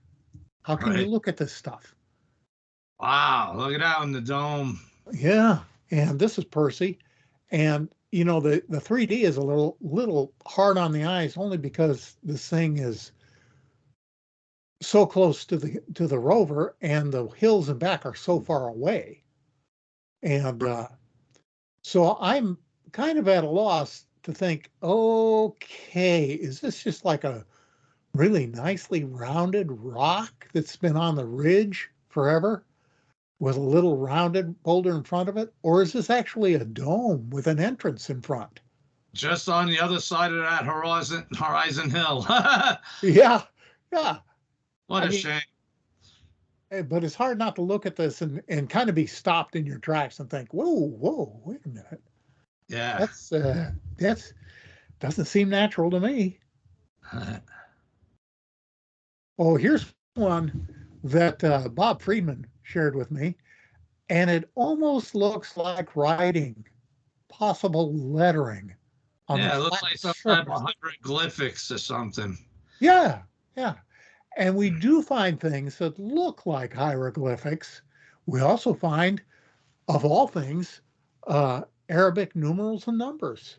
I mean, numbers and letters on Mars, which, how can that be? How can that be unless they were our precursors?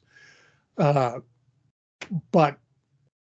you can't just dismiss this out of hand and just say, oh, that's just random markings of rock.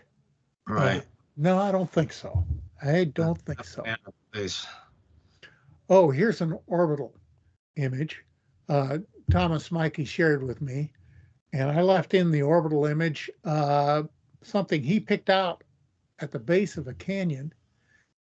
As we move in, you begin to see what looks almost like a craft in there.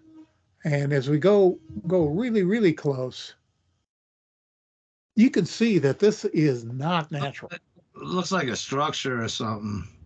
Yeah, and totally different rock from if that's what it is. It's totally different from the surrounding geology. It doesn't belong there.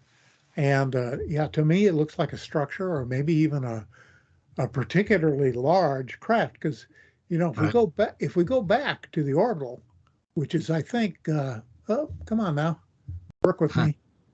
There we go. That's 172 miles up, and zoomed in from the orbital image. So whatever this thing is really big. It's not a casual thing. Right. So we find a lot of orbital structures. Here's another scoop. Wow. That I was tickled with. And it just looks like it belongs on something. And yes, of course, and you look right and back, you look at that perfectly semicircle in back of it, and then look over to the left. Yeah. That beaded stuff, and then look over to the left. There's an opening, a round opening with something coming across at an angle. Yeah. I mean, this is all strange stuff. Yeah, it is. And you can't just say, well, they're all rocks, and people always think they're being so clever when they say, that's a rock. Oh, you idiot. And it's like, well, look in the mirror. But yeah, that's and Percy, that's a close-up of that item. Nice. Percy is giving us a lot of artifacts, a lot of stuff that is imaged pretty well. This is really pretty much a pixel breakup. Right. And pointing at the is that bar going across? Yeah, that little bar going across. That's wild. And see, now I should have gone in there, see how there's a discontinuity in the bar, in the planes. Yeah. I should have gone in there and fixed that. But on the other hand, I like to use just the raw Percy stereo. This is exactly what Percy imaged. Now, what that indicates is the possibility that bar moved during the taking of this image. And so it appears to be in a different plane. Right. That's the possibility that it exists there. Or it could just be the cameras aren't as good as they think they are. But I could go, I'm sorry, go ahead. Or the bar is bent. Or it's bent, but I could go in there and I could fix that. So it looked continuous. But I always feel a little funny when I'm working with a straight up stereo image. I don't like to fool around with the parallax. Right. Unless it serves a really profound purpose. And here's a close up on our scoop. And I love how all those rounded kind of muffin tops all over the left side. That's pretty cool. Now, it's hard for me to look at that and not think that that's the corner of a building. Right. Something broke off or something. Yeah, busted up carvings, below the roof line. The roof line's on the right. Carvings below the roof line. It even looks vaguely like a humanoid shaped.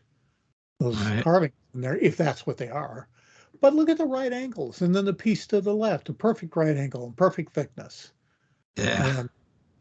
And other pieces, of course, in the image, we have that rectangular plate that's all worn away in front, and that piece sticking up out of the sand. Yeah. That's all good stuff. How are your eyes holding up? Fine. Good. My buddy Laszlo over in Hungary, I've wanted to interview him, but he doesn't speak English. But he found this thing, and he finds lots of little teeny tiny stuff. And I like to salt his stuff in because it's interesting. It looks like a air pressure gauge. Yeah, yeah. It looks like a tool. Right, a tool or a pipe, but more like a tool, like a tire pressure gauge or something. Yeah. But yeah, it definitely stands out. Definitely His looks. stuff's always out of focus, because it's little, but I like sharing them anyway because he's got a good eye for weird little things that other people miss. Right. Here's another one of those triangle glyphs. You see that triangle right in the center? We find those all the time on Mars. It looks like GJ, CJ or something. Could be. I don't want to discount anything.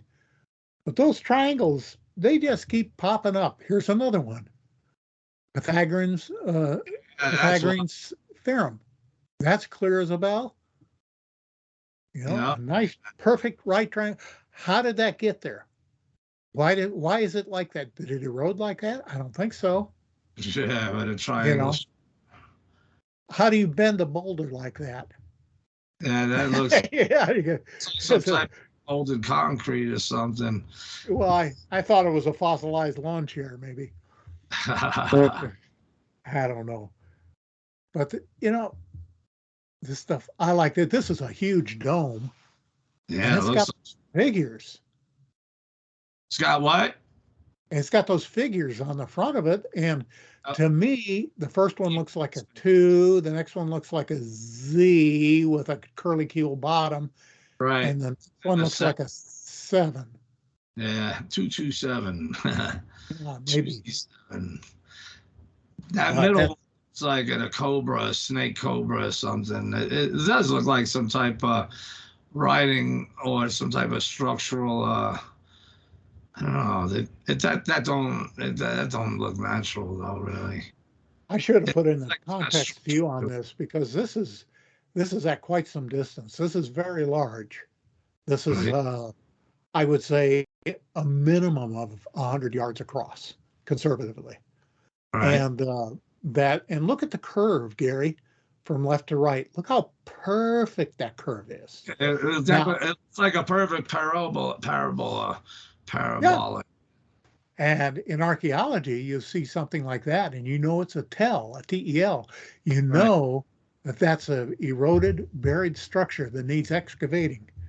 And so let's move on. Are we done? Oh yeah, I love this one. This reminds me of the Quetzalcoatl, the carved snake that's so popular in Mesoamerican ancient culture. And as you look around, there are lots of things in this image that are anomalous, but that looks so much like a snake carving to me. It does. Look at the eye, the mouth, the front of the head, that line going through it, that goes right back behind the eye, and it goes to the back. It does look serpentine. We're going to move ahead because we still have some material to cover, and we don't want to eat up all our time here. I figured before, how much more of the potential artifacts ones do we have left? I think that was the last one, I believe. Well, before now, artifacts, we should go into a break for 6 minutes, let people's eyes adjust back. Yeah, I think that's a good idea. Hang on a second, and I'll unshare the screen so it's not staring you in the face there. There, all better. All right, with that, let me see this here. I got that little window in the way. All right. Hold on, I need my pen. I got this touch screen, so I got to maneuver. So everyone, a lot of fascinating things can be seen, and this ain't nothing compared to what he's got. These are just showing examples, aren't you, Dave? Oh yeah, I've got thousands in the legacy book that I'm getting ready to publish, hopefully before the holidays.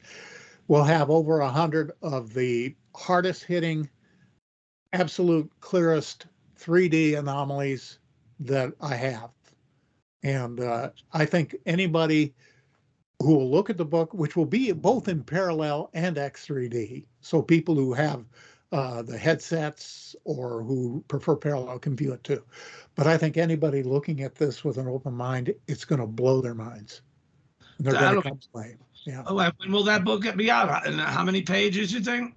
I don't know yet. I haven't, because I'm waiting to hear back from the Copyright Office on how the best way is to format it and how to use public domain pictures that not the intellectual property, since I did all the processing on them.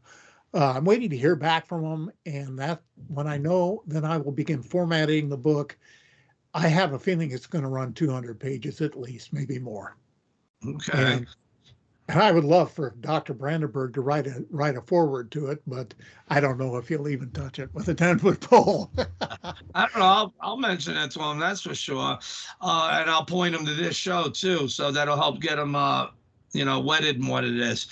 All right, everyone. So everyone, again, pack them and smoke them, because you're definitely still going to need them when we come back with David Gannett. But look at all the incredible things up there to find.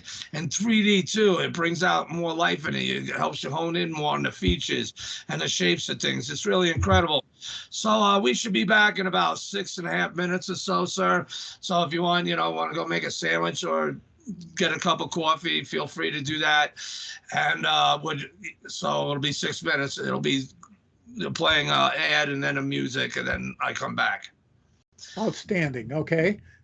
So am I hanging up or pausing or what? You could just mute for about 6 or 7 minutes. Okay, I'll get back with you then. All right. So, I'll see where the mute is. All right. All right, so everyone, do what you got to do. We'll be back in 7 minutes. Pack them and smoke them. I'll be back. Don't run. We are your friends. The Ruins of Mars Trilogy by Dylan James Quarles. Available in ebook, paperback, and audiobook. Set against the turbulent backdrop of the near future, The Ruins of Mars Trilogy tells the story of a long-dead Martian civilization and the team of NASA astronauts sent to explore its ghostly ruins. Far from Earth, the crew must travel on a mission more perilous than any could have anticipated. What they find buried beneath the red sands of Mars will test them to the breaking point and forever change the course of human history. Dean Marshall writes, an awesome, thrilling, intelligent, well-developed adventure. 5 stars. Carolyn Evans says, a gripping read. After 40 years of reading almost every sci-fi piece that comes my way, I love this one for its originality. 5 stars. John Mickelson says, any sci-fi reader that enjoys Mars will not be disappointed. And even if Mars isn't your thing, it's still a great read. 5 stars. According to R.W. Beaulieu, The Ruins of Mars should carry a warning label. It's that difficult to put down. 5 stars. With over 50,000 readers and hundreds of reviews, The Ruins of Mars Trilogy is a modern sci-fi classic. And now, for the first time since its publication, you can join the adventure on Audible with a brand new audiobook narrated by Stephen Cooper. Just visit Amazon.com and search The Ruins of Mars, or look for it on Audible.com by searching The Ruins of Mars. That's The Ruins of Mars by Dylan James Quarles.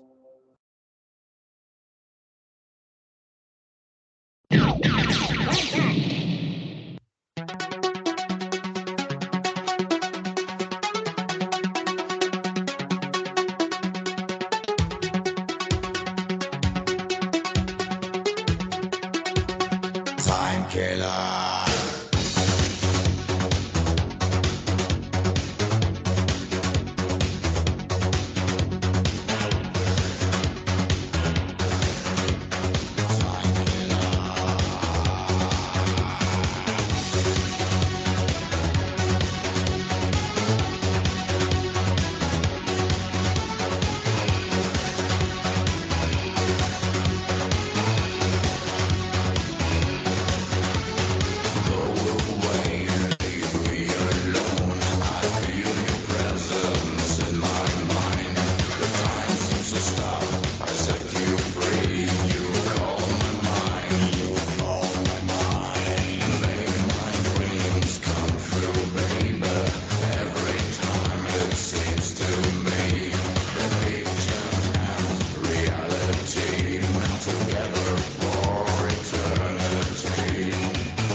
Slowly get mad. I'm in a state of mind which makes me blind for the fact that I'm the man.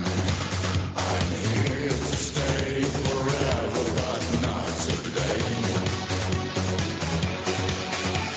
You need a time killer and you don't understand. I'm a quick second killer from my hand. I'm a time killer. I let your mind expand. I am a quick second killer from my hand. You need a time killer and you don't understand. I am a quick second killer from my hand. I am your time killer. I let your mind expand. I am a quick second killer from my hand.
Time killer. Kill some time.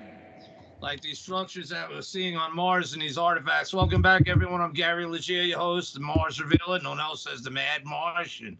And of course, you're listening to the Martian Revelation, and we're with return guest David Gannett and Mars X3D. And we've seen some oogies and potential artifacts. And now I think for the final segment of the show, we're gonna get into some actual artifacts and the speculation and opinion, and which should be yours too, because again, there's something to see everywhere, and the only way to see it, you can't find nothing if you're not looking for it. So that means you all got to get back into it and check it out. So let's get back into it with David Gannett. You with us, sir? I sure am, Gary. Thank you for your patience, and really appreciate your viewers who are taking the time to look at these images and maybe even learning X3D for the first time. Good on you. It's a superpower you'll take the rest of your life to enjoy. Lots of X3D sites on the internet, and anyway, just a lot of fun. And you don't need to buy anything. Nothing. That's right. You know, maybe And, just some weed to help close your eyes.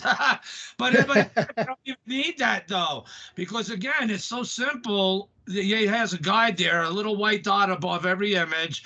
Bring in the dots and then look down. I just look in the middle of the image. I cross my eyes and voila. I mean, I don't know what the problem is, Dave. well, that's the thing. When people get it, they go like, "This is so easy. I was trying too hard. This is simple."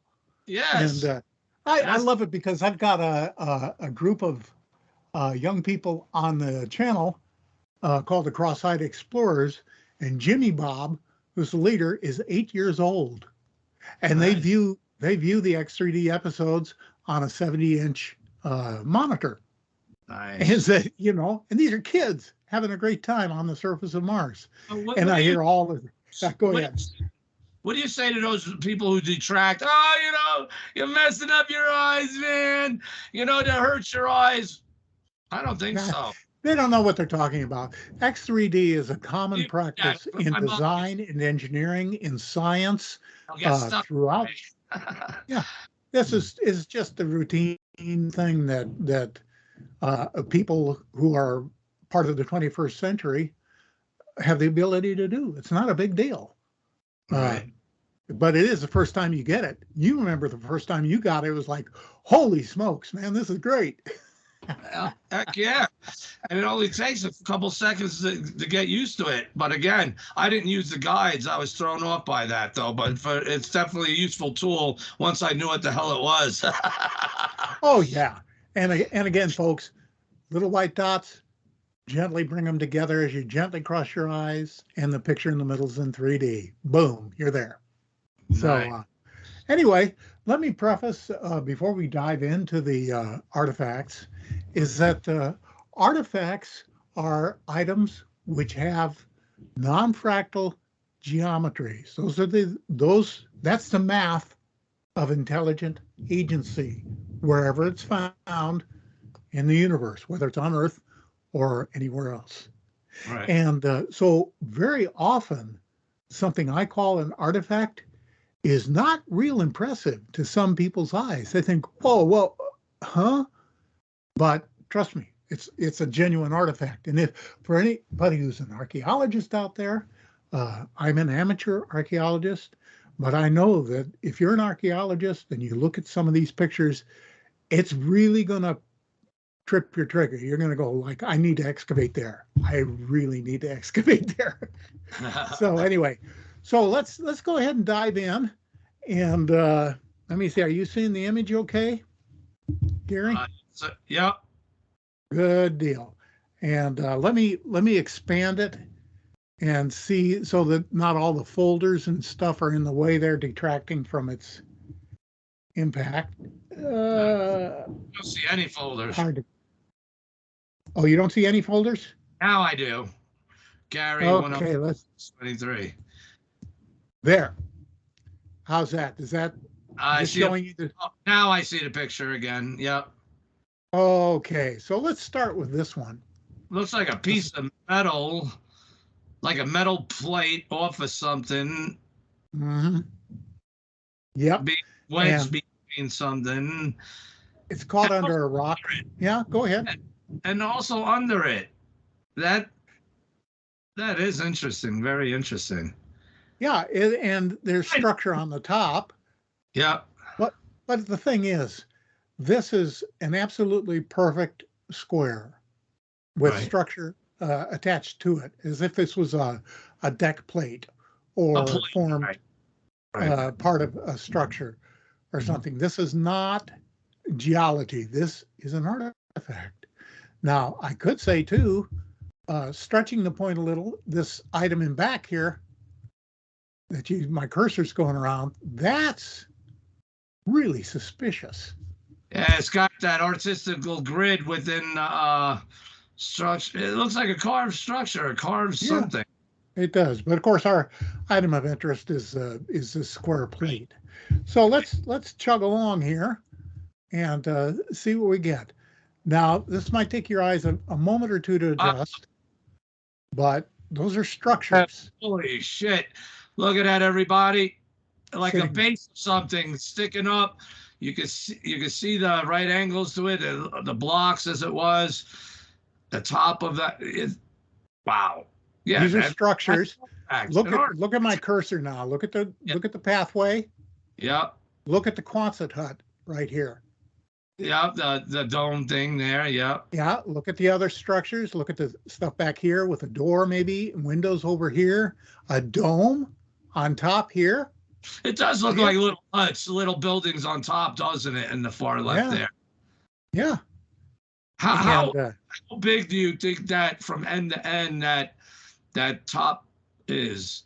Well, here again, this is what's so frustrating, is that NASA has redacted the metrics on this, so you can't tell. Anytime I have a really good anomaly, they, for some reason, the measurement tool doesn't work. We're sorry.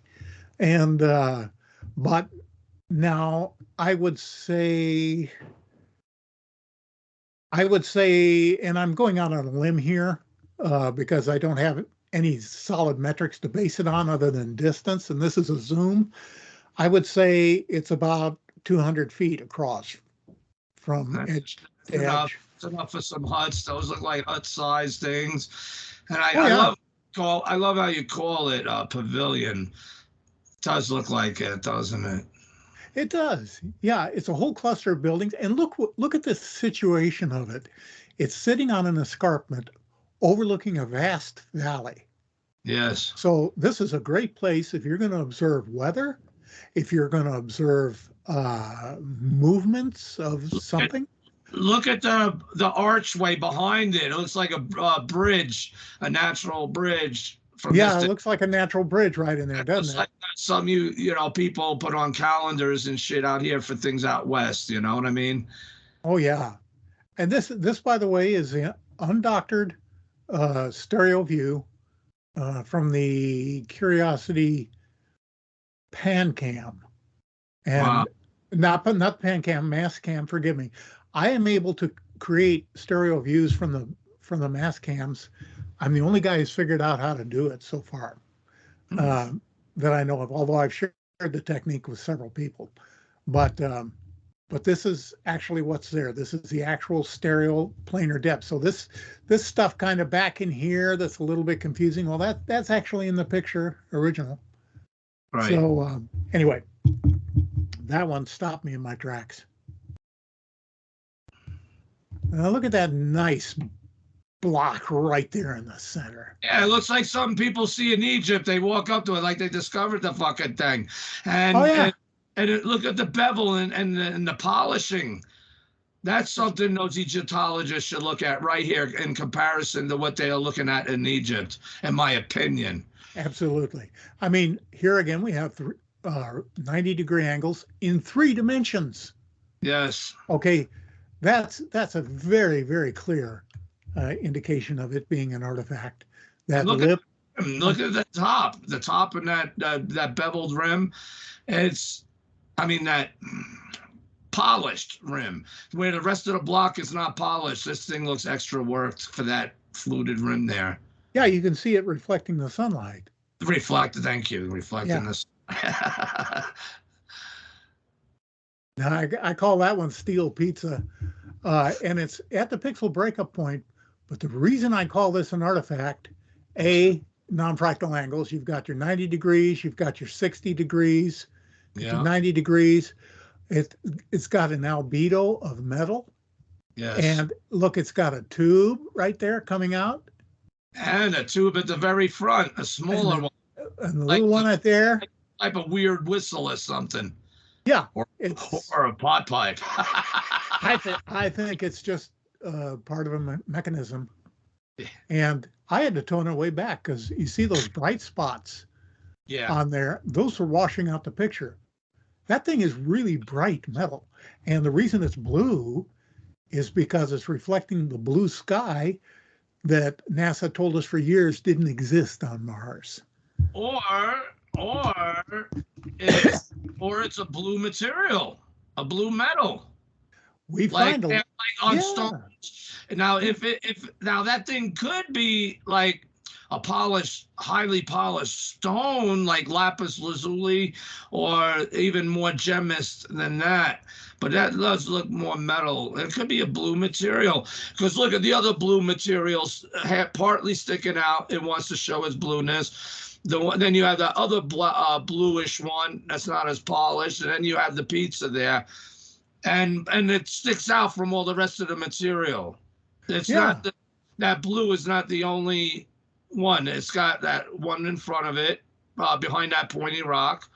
All right, and the one sticking on next to the pointy rock, that's pointy also. It wants to show it's blue, but no other blues. Whatever that is, that's a material. But I never thought of you before about mirroring the color of the sky. But that looks more like the material color itself. Well, and it well may be, because there is a proliferation of what I call Martian bluestone on the surface, and these rocks are distinctly blue.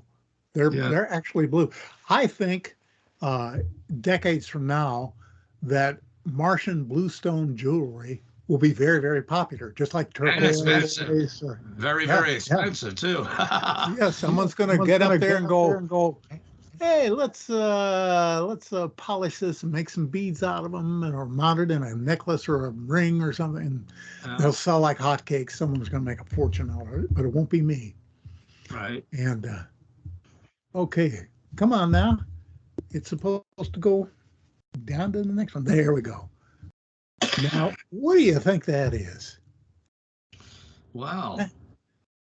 That looks like metal that's been pinched at the back.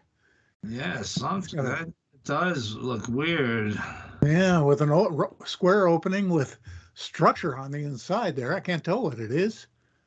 Right. But this is clearly an artifact. It is not geology. Absolutely not. There's nothing around it that would even look like it could shape it or carve it.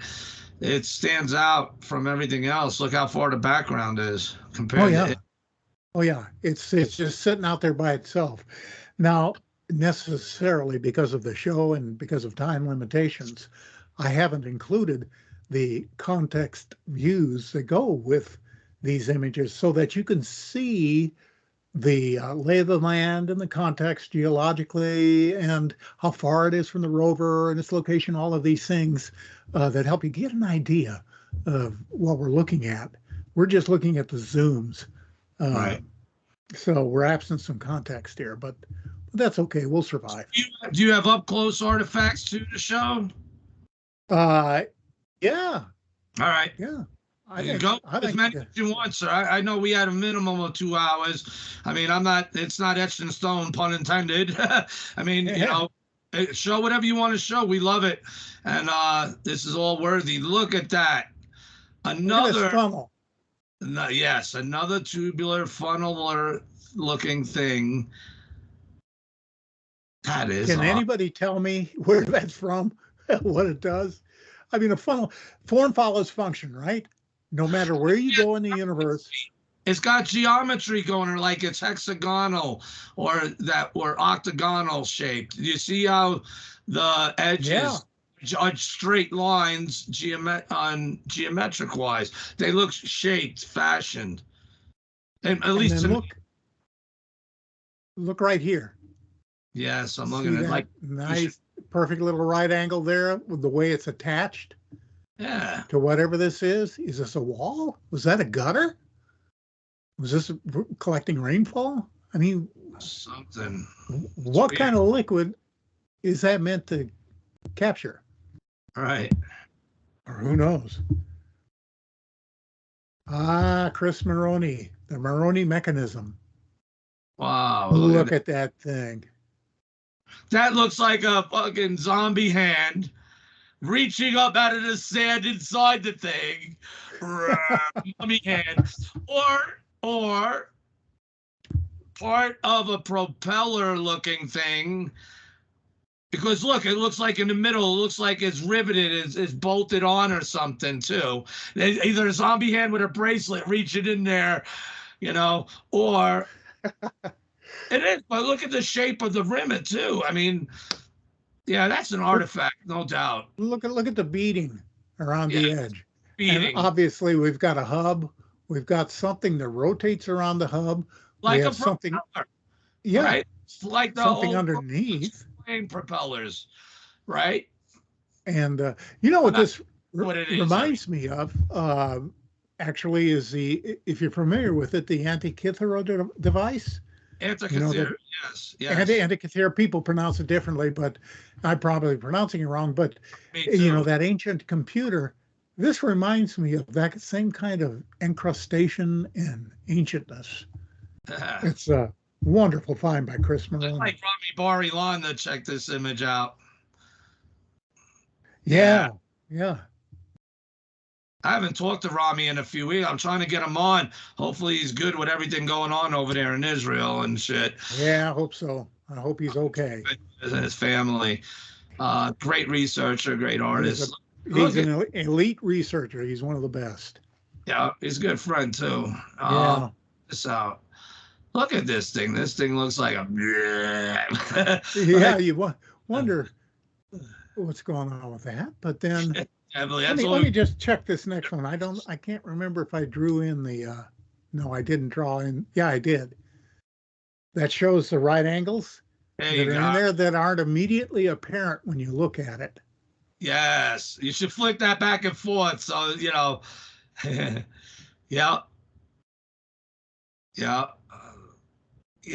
now that I did that, I was able to see that much better. Yeah, you get your eyes trained to this stuff, and you see it right away, and you think, "Oh, everybody can see that," and I actually know everybody can't see it. Right. So I'll often outline things, but guidance, and that's what this does. So you can make an animation right there of that in 3D and have that. Now, these images that you make here in 3D, is there a way to sell out so people won't have to cross their eyes to see what we're seeing now when we do? Yes, is that a question? There is. In some of my last 10 or so episodes that I did, I utilized a process called Wiggle 3D, where it takes the parallax of the image and makes a single image, and then it rotates in a circle. And so you get the impression of the 3D object without having to view it in X3D. And I put those as bonus sections at the end of maybe the last half dozen videos I did. And so that's one way to do it. But by far the easiest is just learn X3D. Just do it. Cross your eyes. That's the right point. Yeah, that's amazing. Look at that. Now this is odd. That's a little odd. Look at the on the inside of it. It looks like a different material. It's all these inclusions inside of a square. Yes. And look at this is a compound curve. Okay, a symmetrical compound curve. Yeah, you see the lines. Look at that. You don't see that in nature. How many symmetrical compound curves do you find in nature? I don't recall seeing any.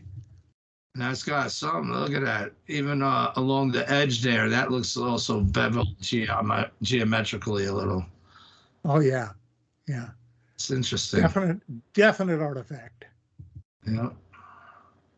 Okay, here's another cube. We find a lot of cubes, and this is from Opportunity PanCam. I wish we could zoom into this one. Oh man, that's pretty wild. But there again, it's not, in your face spectacular, but it's a genuine artifact. You can't explain a three-dimensional cube. You can tell that's not a normal boulder. Yeah, not at all. I tried to knock back the shadow. That didn't work though. Wow. That's cool. Now look at this over here inside the box. Wow. Let your eyes linger in there for a minute. You see the tube. You see the rivet and how the plates are joined together by this parallel piece or this perpendicular piece. Those are parallel plates. And I don't know if I highlighted the next one. Let me see. Yeah, I did. Then you look at this thing. Now that's clearly metal, as is this tube over here. Yeah, reflecting. a shiny thing on the other side too. It looks metallic for sure. Yeah, and this almost looks like a machine mechanism. And normally I wouldn't call this. I would call this an artifact candidate, but yeah, but it's in the same within a foot or two of an artifact. That whole thing it's just covered up with some mud and shit crustaceans on top of it. That's why exactly right. Good eyes. Hey, you can see it. You follow the lines. I see the art. It covers the entire picture. But what throws us off is the crustaceans and the shit that's covering this. But look at those lines. That's what I'm saying. This whole, in my opinion, this whole art, it's artscapes down to the nitty gritty like this. You're just dying to go in there and just scrape this stuff off of there and see what this is. I know, indeed. Pull it out of the dirt, Someday somebody's going to do that. I wish I could be on that team, but yeah, me too. But I won't make it quite that far. But I can do this. Here's another machined block. Wow, this is clearly machined. Yeah, this is no question about that. Yeah. Look at that, even drill holes in it.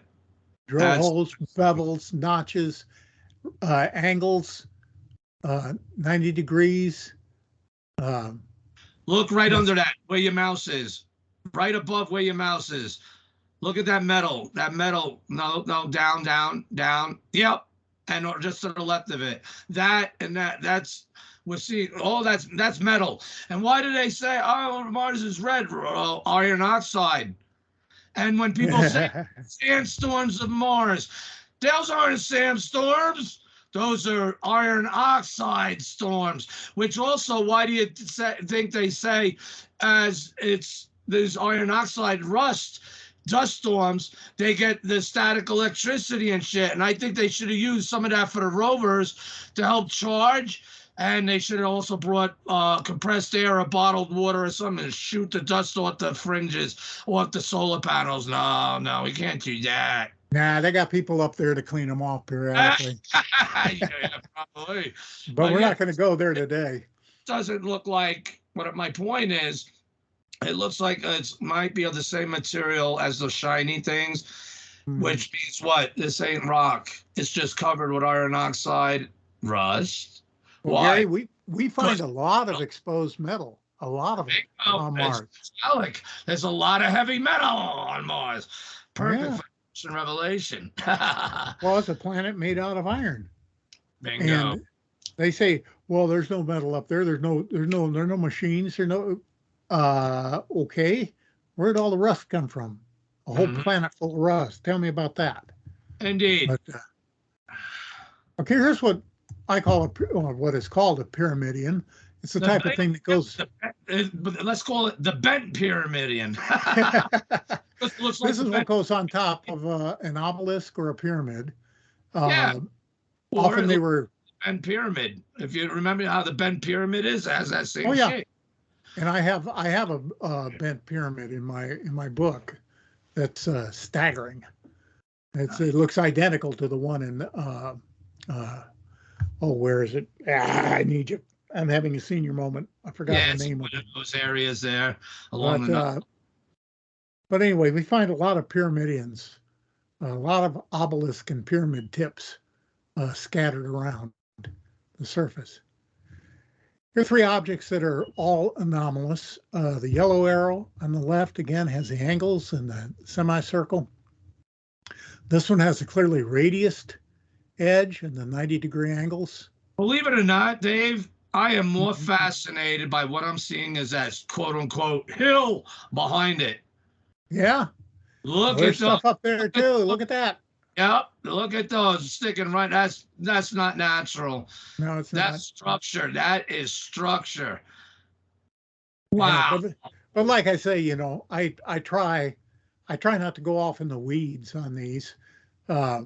To stay focused on one or a group of anomalies. But yeah, they're anomalies. Look at all the right angles here. That's something, buried framework. That green one and the yellow one is fascinating.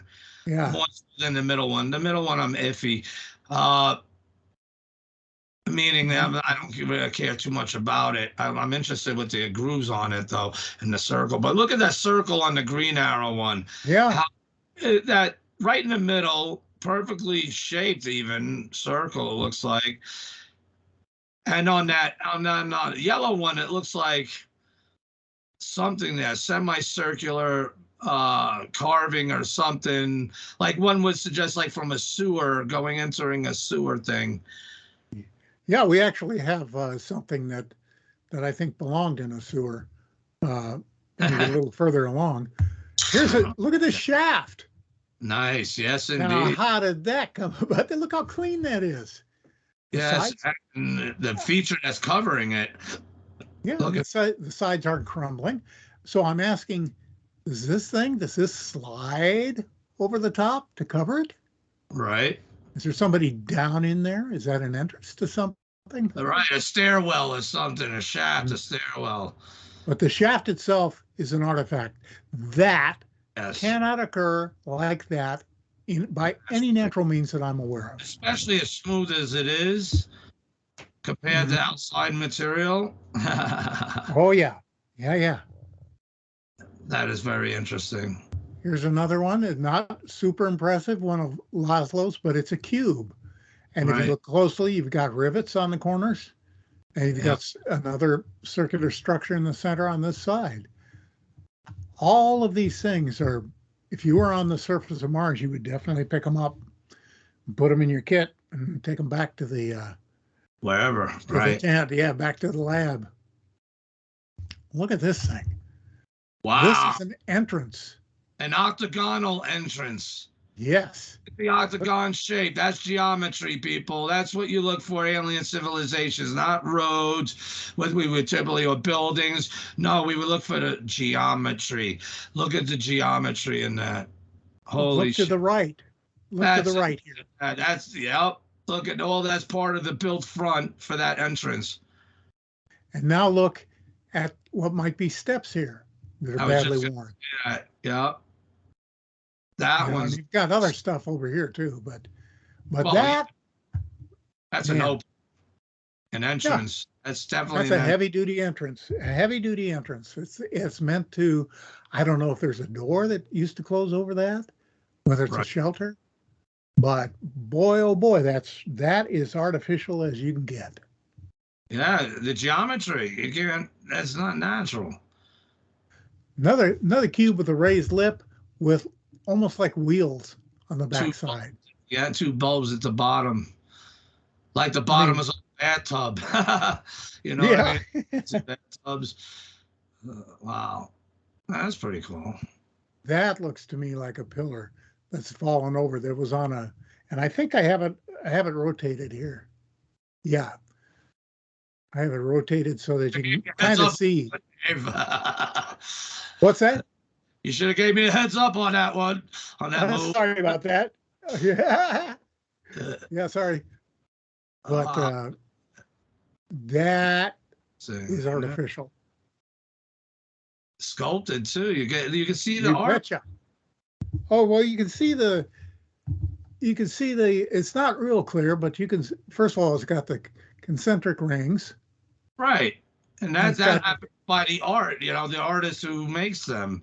Or right, you know, I mean, it's wow. Imagine the things that is pristine still that we're not seeing and standing up, you know. Oh, we're gonna have a field day up there one day. Yeah. This one fascinated me. This is as clear as I could get it. Look at that blue steel ball. Yeah, it looks like a blue gemstone or a blue flame or something. Yeah, it's mounted. And notice the different color circle rim around it. Like, you know, it looks like gold, a gold ring around it with like a blue stone or something sticking out, a gemstone. That's an amazing thing. For me, I'm not saying it is, obviously. Yeah, or it could be blue metal again. Well, we see a lot of what I think is metal that looks It has this kind of blue steel look to it.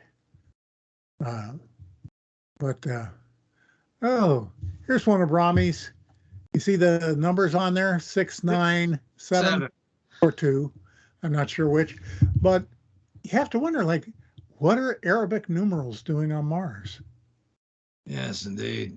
You know, like Star Trek did. Years ago, I don't know if you remember, or the listeners to this show might be able to appreciate it and remember some of them, that the Arabs years ago tried, 2 of them from Muslims from Yemen, I believe, tried to sue NASA to prevent them from going to Mars. They were claiming ownership.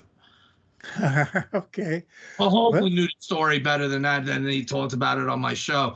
He was glad I brought it up because they tried to sue NASA to prevent them from going there, claiming lineage, claiming ownership. Well, who knows? They could be right because, Cairo in the Coptic language means the place of Mars. Yep, city of Mars, place of Mars, yep. Yeah, this is where, arguably, that they arrived here on Earth and set up their colony, ancient Egypt. So who knows? Maybe they're right. That is interesting, though. Okay, look at that flange just sitting there. And this is a little tiny thing right at the foot of Curiosity. And see, you can see this cross piece up here that's part of the plate. Yeah, yep. Just in the shadow. A real, to me, that's a machine. That's a real put together. Yeah, as a machine part. That's pointing out the cross there. And what I didn't notice at first was the embossed rectangles on top of that rock. Yeah. Let me go back one so you can see. Yeah. I almost skipped that and I went, wait a minute. That doesn't belong here. Look at that. That's wild. That's a bracket. Any way you slice it, that's a bracket. And look right there. That's a hinge. See it? Yeah, look at it. Yeah, with the little screw hole and everything. And look, you got it. Or wait, the other side might be the same thing, but it's covered. Yeah. Yeah. But, to me, that's metal. And to me, it's so beyond arguing that is an artifact. That's not anything natural at all. And of course, the fallback everyone uses is, oh, that fell off of the rover. Well, that poor rover should have been gone 3 times over the last 15 years because of the things falling off of it. This is far older than a rover. That's pointing out the hinge there. Yeah, that is wild. And look at that, a couple of boxes with structure inside. That is interesting. Look at that. The book itself will have hundreds of a whole lot more than what we're looking at here. I think this is the last one. Oh, really? And again, you look at it and you think, oh, well, that's just a rock. But no, wait a minute. Take a look at it. Here's your 90s. Here's your 90. Yep. Here's your reversed curve with the 90s. That's not easy to make. Right. Here's the angle. Here's the 90s. Here's another scooped out part here. That's a manufactured block. And then this thing over here. Yeah, that's wild looking. That's a different material too. That looks metallic. Yeah. That stone one. Yeah, looks like a very, very old Hoover vacuum. Yeah, some type of machinery or something. Look at that. It's seen better days. But, yeah. Okay, is that the all? No. Oh, Cannibal God. This is one I found a long time ago. If you have more to show, you feel free to show. We're loving this. Oh, yeah. It's up to you on the time and your convenience. Oh, thank you. But, okay, this looks like the lower jaw that's fallen off here. It's got a cross piece in here. Fits up here. Look at the teeth. Yeah. Look at the nose. Look at the eyes. Eyebrows. Headdress. Yeah. And look at the top of the headdress. Yeah. That's square. It's a circle. There's a drill hole in it. Look. No, Yeah. no, not above that. Right there. No, right there. Right. Yeah. And it has a fluted circular rim for that hole. Yep. What the hell would that be? But yeah, it looks like some type of alien. I have a feeling that the Martians or whatever civilization that built this, they weren't human. They were nasty dudes.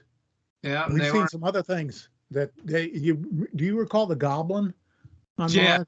Okay, I mean there's some nasty things up there that kind of chill your your bones and go like, who made this and why? That's crazy. Look down here too. This one here.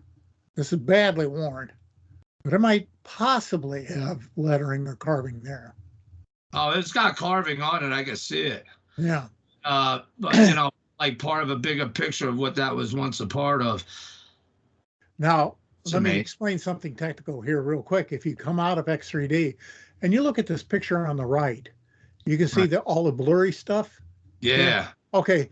This is the M34, the left mass cam. It's wide angle, it's low resolution. And in order to get a true stereo picture, I have to take the corresponding segment of the wide angle image and pair it, put it with this one. But it's so blurry you can't make out anything except that it retains the parallax. It retains the true stereographic parallax. And so what I do from a technical standpoint is I move the picture elements from here into their proper planes over on the right-hand side. Right. See? So that it clarifies it. See, I'm move it over here, over here, over here, over here. And and now when you look at it in X3D, it's nice and clear. And the stuff that I left blurry, it doesn't really pull you out of it. It really doesn't detract from it. Right. So that's a technique that I learned, and it seems to work pretty good for cobbling together stereo images from the mass cams. So, oh, this one's killer. This to me is one of the most important finds I think I've ever seen. This was Phil Cox. Look at that. It looks like carved evenly. Cinder block. It's a cinder block wall. Right. A wall. A block wall. Cinder block wall. Look at the seams. With a bunch of shit. And look at the roots. All these old dried mummified roots coming down from under the topsoil here. Oh. That to me is one of the most profound anomalies I think I've ever seen. Because they're just, and even look at the way the cement is stippled, just like our cement blocks here on Earth. Just the same way. Look at the foundation line that they sit on. Yeah. There it is. There it is. Right there. That's incredible. And it's got this overburden on it. And when you look at the context view, this is in deep shadow. You can't really see it. Right. That's go in there. That's why it's been protected for whatever happened on top and melted shit down, brought this shit down. And we're seeing this that didn't get obviously covered. It's protected. Yeah, this was covered. And then this gradually, this sloughed away, this covering over it. But you can see that there was crabgrass or some kind of plant growing on top here in the soil. That's what it looks like. And the roots, but then it all got covered over and burnt and buried. And then it gradually sloughed away and opened it up, and those roots are still hanging out there in the breeze millennia later. I think this is, to me, devoting so many years to this, to me, this is a gut punch anomaly. This is like, you can't argue with it. It's right in your face. It says, civilization. Yeah. And let's see. Old step pyramid. That's I'm not sure what it is. I call it a step pyramid, but it's hard to say. I mean, it's emerging from the sand dune. Yeah. I don't really know what it might be, but it has the appearance of being a step pyramid, kind of like down in Chichen Itza. Right. And Let's see what else we got. Mr. Squiggles. That's wild looking. That looks metallic. Squiggles. Yeah, Too. that looks like a still to me. Wow. I mean, that's a distillation apparatus. Maybe it's for making water. Who knows? It's got that shelf sticking out, all these cooling fins. Yeah. This pipe running in up here. It's like an entrance, too. It's open like an entrance. And look at this green arrows pointing. Look at the shadow. Yeah. Look at the shadow. Now, where I've tried to figure out where they see the light's coming from here. Right. It's coming this way. It ain't the rover arm. And yeah, so where's that shadow coming from? I've looked and looked all over this picture, but it's somewhere close, but it's something that we can't see, or it has been redacted by NASA, but they didn't catch the shadow. Right. But look at that. That's just as artificial. Yeah. That is interesting. Look at that. Oh, wow. Portal. So, is that a picture frame? Is it a architectural element? Is it a behind it too? Look behind it too. There's structure there, like the brick joint point right behind it. But that looks like a doorway without the building around it. Yeah, it looks like it's snapped off. Yeah. A what? I don't know. It just looked like it snapped off. Got broken off the building, and it just kind of landed in the sand, or who knows how this stuff got where it is. And that looks metal. This is one of my King Green signs. Yeah, this one is awesome. This is a classic. There's no mistaking it. Looking at that, and look at that open circle on top of it too. Exactly. That's why I called this one Reliquary, because it reminded me of a place to put bones or remains, and it's pretty big. I would say it's 6 feet in diameter or so. And this other stuff around it, you've got blocks and weird looking stuff all around it. Yeah, broken sculpture structure or something. Yeah. Maybe the leg or something. Who knows? And, it's hard not to think that these are carvings that have meaning. Right. On the surface. I had a guy just today mocking me on one of the sites, telling me how stupid I was, that was just a rock. And it was like, what can I say? What can I say? Yeah. What can I say? What rock cannot be utilized and modified? Wow. Look at this guy. What is that? This is a Spirit pen cam. I'm sorry, Opportunity pen cam. And that's just perfectly smooth. It's black.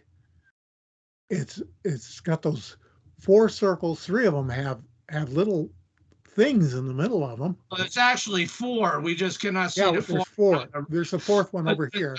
They look similar in shape and similar in size and placement around the thing. I know. That is incredible. I just don't know what to make of that. And of course, everything else around here is suspicious as all get out. I mean, right. But that's one people have ignored for some reason. And let's see, am I out of, I think I'm out. Yep, that's it. Oh, wow. Yeah, so. We'll have to wait till next show then, and get, have a bunch more. So, well, you're a very, very patient guy, Gary. Thank you for letting me share some of my craziness with everybody. Oh, that ain't crazy. That's tools. That's science. That's science. What we're doing, we're seeing things here that people for ages couldn't even imagine, and we're getting to see it, and in 3D. And you don't have to pay for this 3D machine. You already got it. You're free. And here's the thing. I've already done the work. I've done all the hard work. They don't have to go looking for this stuff. They don't have to process it into 3D. All they have to do is look at it. That's all. You should teach like those kids you were talking about. You should teach a class to continue it on. And, you know, I don't know why everything's not in 3D today. TV, movies, though they have some, but I don't, for some reason, they're not pushing it. It's not because the public don't want it. It's too expensive. And every time they try it, they come out with a new 3D monitor or television or something, and it's amazing. I've seen several of them and been blown away by them. And but you know, then they go bankrupt and they say, "Oh, not enough interest. We're not able to sell them." Now I have a thing called a looking glass, which is a holographic 3D display. I got into it on Indiegogo before it went to the main market. And I have one that's a picture frame size. And you can put images in there. And I swear some of them, you swear you could reach in and touch them. They're that good. Wow. And so I thought, you know, because I want to get out on the conference and do shows, conference circuit. And I want a way that I can show 3D to mass audiences without having to, you know, go broke. And so I contacted Looking Glass. I said, "What's the biggest monitor you got?" 65 inches. Well, I guess that would do. You know, if you had an audience of a couple hundred people, that'd work, because you don't need glasses or anything. You just look at it. Right. And I said, "What are you asking for it?" 65 grand. Wow. I said, "Okay, maybe not right away." But so I am looking into different ways that I can share this with mass audiences without having to use glasses, or at the very least using polarized glasses like you do at the IMAX. Right. You know, and that's really good 3D, interlaced 3D, which I can do. But you got to buy twin projectors, sound system, and yada, yada, yada, yada. You know, a lot of stuff. And then you got to transport it without it getting stolen or busted up by the airlines. And so there's a bunch of logistics. Right, I bet, a nightmare. So when is this book going to come out again? I'm shooting to get it up before Christmas. I'm waiting to hear back from the copyright office on how to go about doing this properly, so I'm not infringing in any way. What would you be on now if they're just the images that you're using from NASA and them? You could use them. You just say courtesy from them. Well, you can, but then their comeback would be, well, you can't copyright these because they're public images. But my comeback is, no, these are intellectual property because I and only I have processed the 3D images on them, and they represent my work, my intellectual property, which I want to copyright, so it's not stolen. So I'm waiting to hear back from them, and hopefully it shouldn't be any problem. And it's not images themselves, it's your work applied to them. I wonder if that would apply to me processing the raw format compared to how they give it to the public. Because I bring out yes. I think same kind of issue in a way. Yours is 3D, your work. I'm processing from the raw file, so it might. I don't know. It's something. I forgot to mention this the other day. You can do it in Photoshop. Just when you import the raw file, change the prefix to IMG, and it'll say, "What? Are you sure you want to do that?" Yeah. And then you have to go in and you have to assign the parameters, how wide the picture is. You have to go in and get the data. Okay. And then when you hit process, if you got your data right, boom, here comes a crystal clear picture. And you can do that for anything that uses the raw and the data files and the raw files. So there's a I'm trying to remember the name of the program. It got wiped out. But there's a program that'll read the data file and it'll give you the information you need, which is down at the bottom. And later on, privately, we can talk about it. I can tell you how we go about doing it. I'd have to refresh myself because I haven't done it in a while. But yeah, you don't need any plugins. You don't need anything special. You do it in Photoshop. And it'll say, "Oh, okay, here." And it gives you the picture. You know. Yeah. So that's pretty cool. Anyway, well, it's definitely been an informative show, and I'm sure people enjoy it, and they're probably upset they want to see a lot more. I know I do. But let's do another show again in a couple of months if you're up for it. However many you want to show, I think I think it's awesome. We should do this every few months. What are your thoughts? Well, I love it, Gary, and I appreciate your interest and for you taking the time, and your personal interest means a lot to me. Thank you very much. And I would say that maybe after the holidays, as we get into the February, somewhere in there, March, somewhere in there, all right.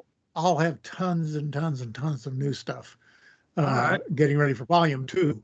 We'll have a 4-hour show. We can go through that. Yeah, we could go for more than 2 hours too. All right. So again, any other words you like to say? Any conferences or anything coming up, or any last words to the audience? Well, I would just like to say, by all means, stop by Facebook at Mars X3D The Evidence, where we post new findings every single day in X3D, just like you saw here today.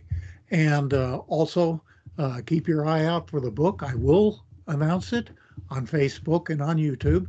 And I will run a promotion where you can download the book free of charge for 1 day. That'll be great. So, and also, it's a good deal. Throw me out, a blurb for either CommiTube, or I could put here on the show page when it does. Okay, I will. I'll make sure that you know about it. And everyone else looking for. All right. So other than that, we're happy. Huh? Thank you for everything, and I will see you next time. All right, sir. Goodbye. Thank you very much. Be well. Bye-bye. All right, bye-bye. So they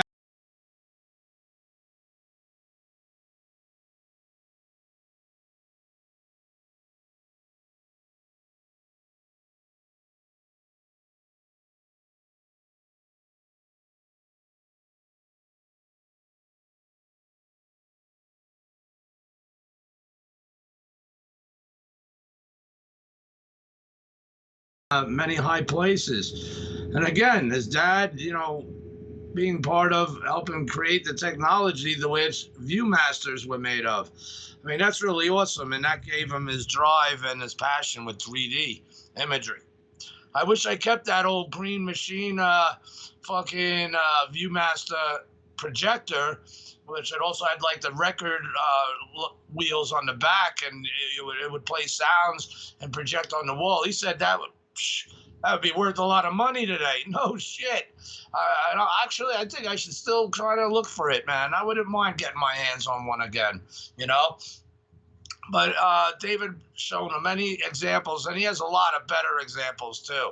But those were just handfuls of the oogies and potential artifacts and what he terms as actual artifacts. So hopefully you all were able to figure it out on just crossing your eyes a little bit, bringing them together, and until you see the picture in the middle clearly, and it's 3D.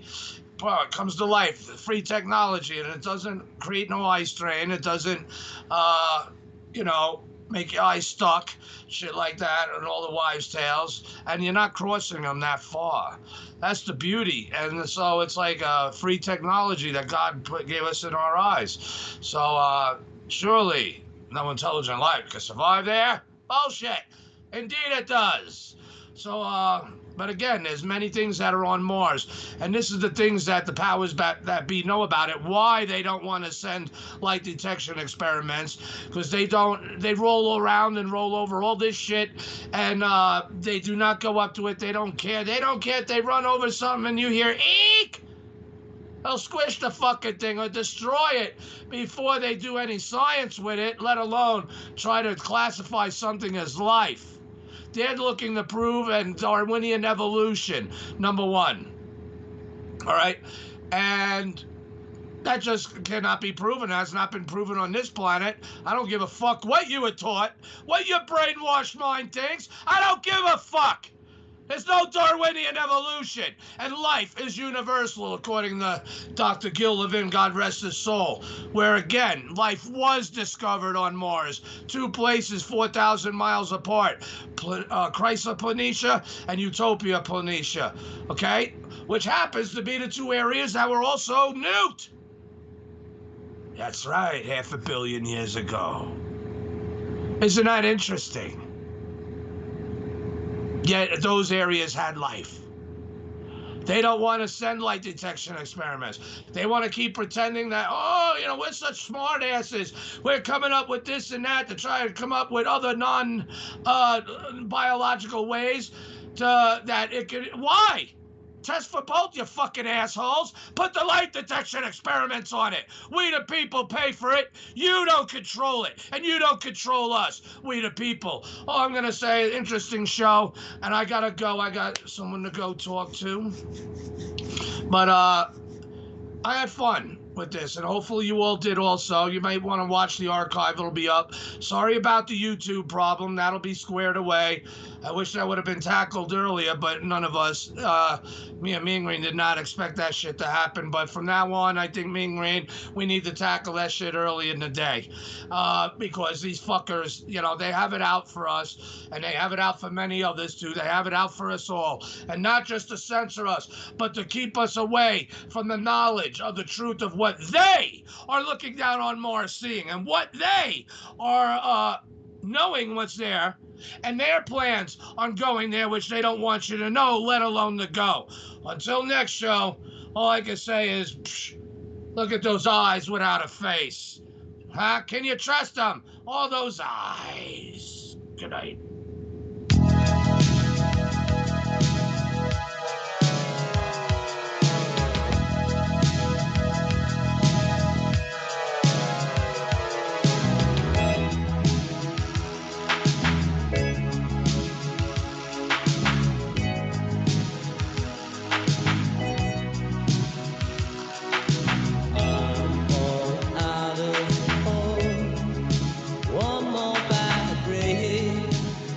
Could bring a fall.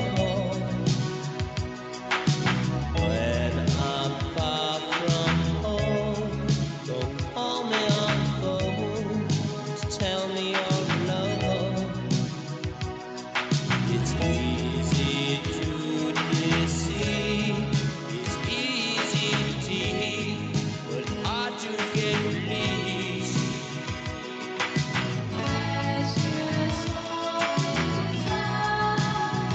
Without a face, eyes without a face,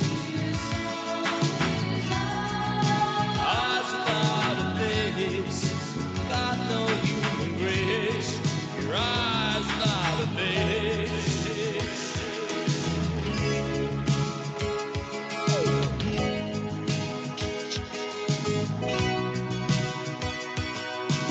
I spend so much time believing all the lies, keep the dream alive.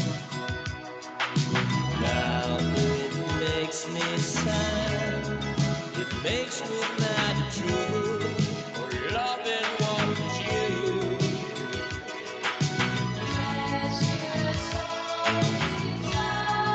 Eyes without a face,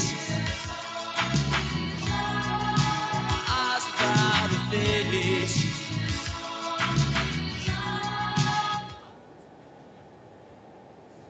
Got no human grace, eyes without a face.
lies. Now all I could do, love once so like you, but it's gone from your eyes. I better realize.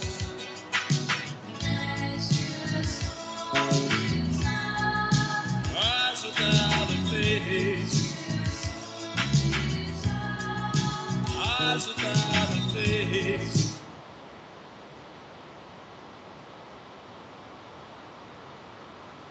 Got no human grace. Eyes without a face. Such a human waste. Eyes without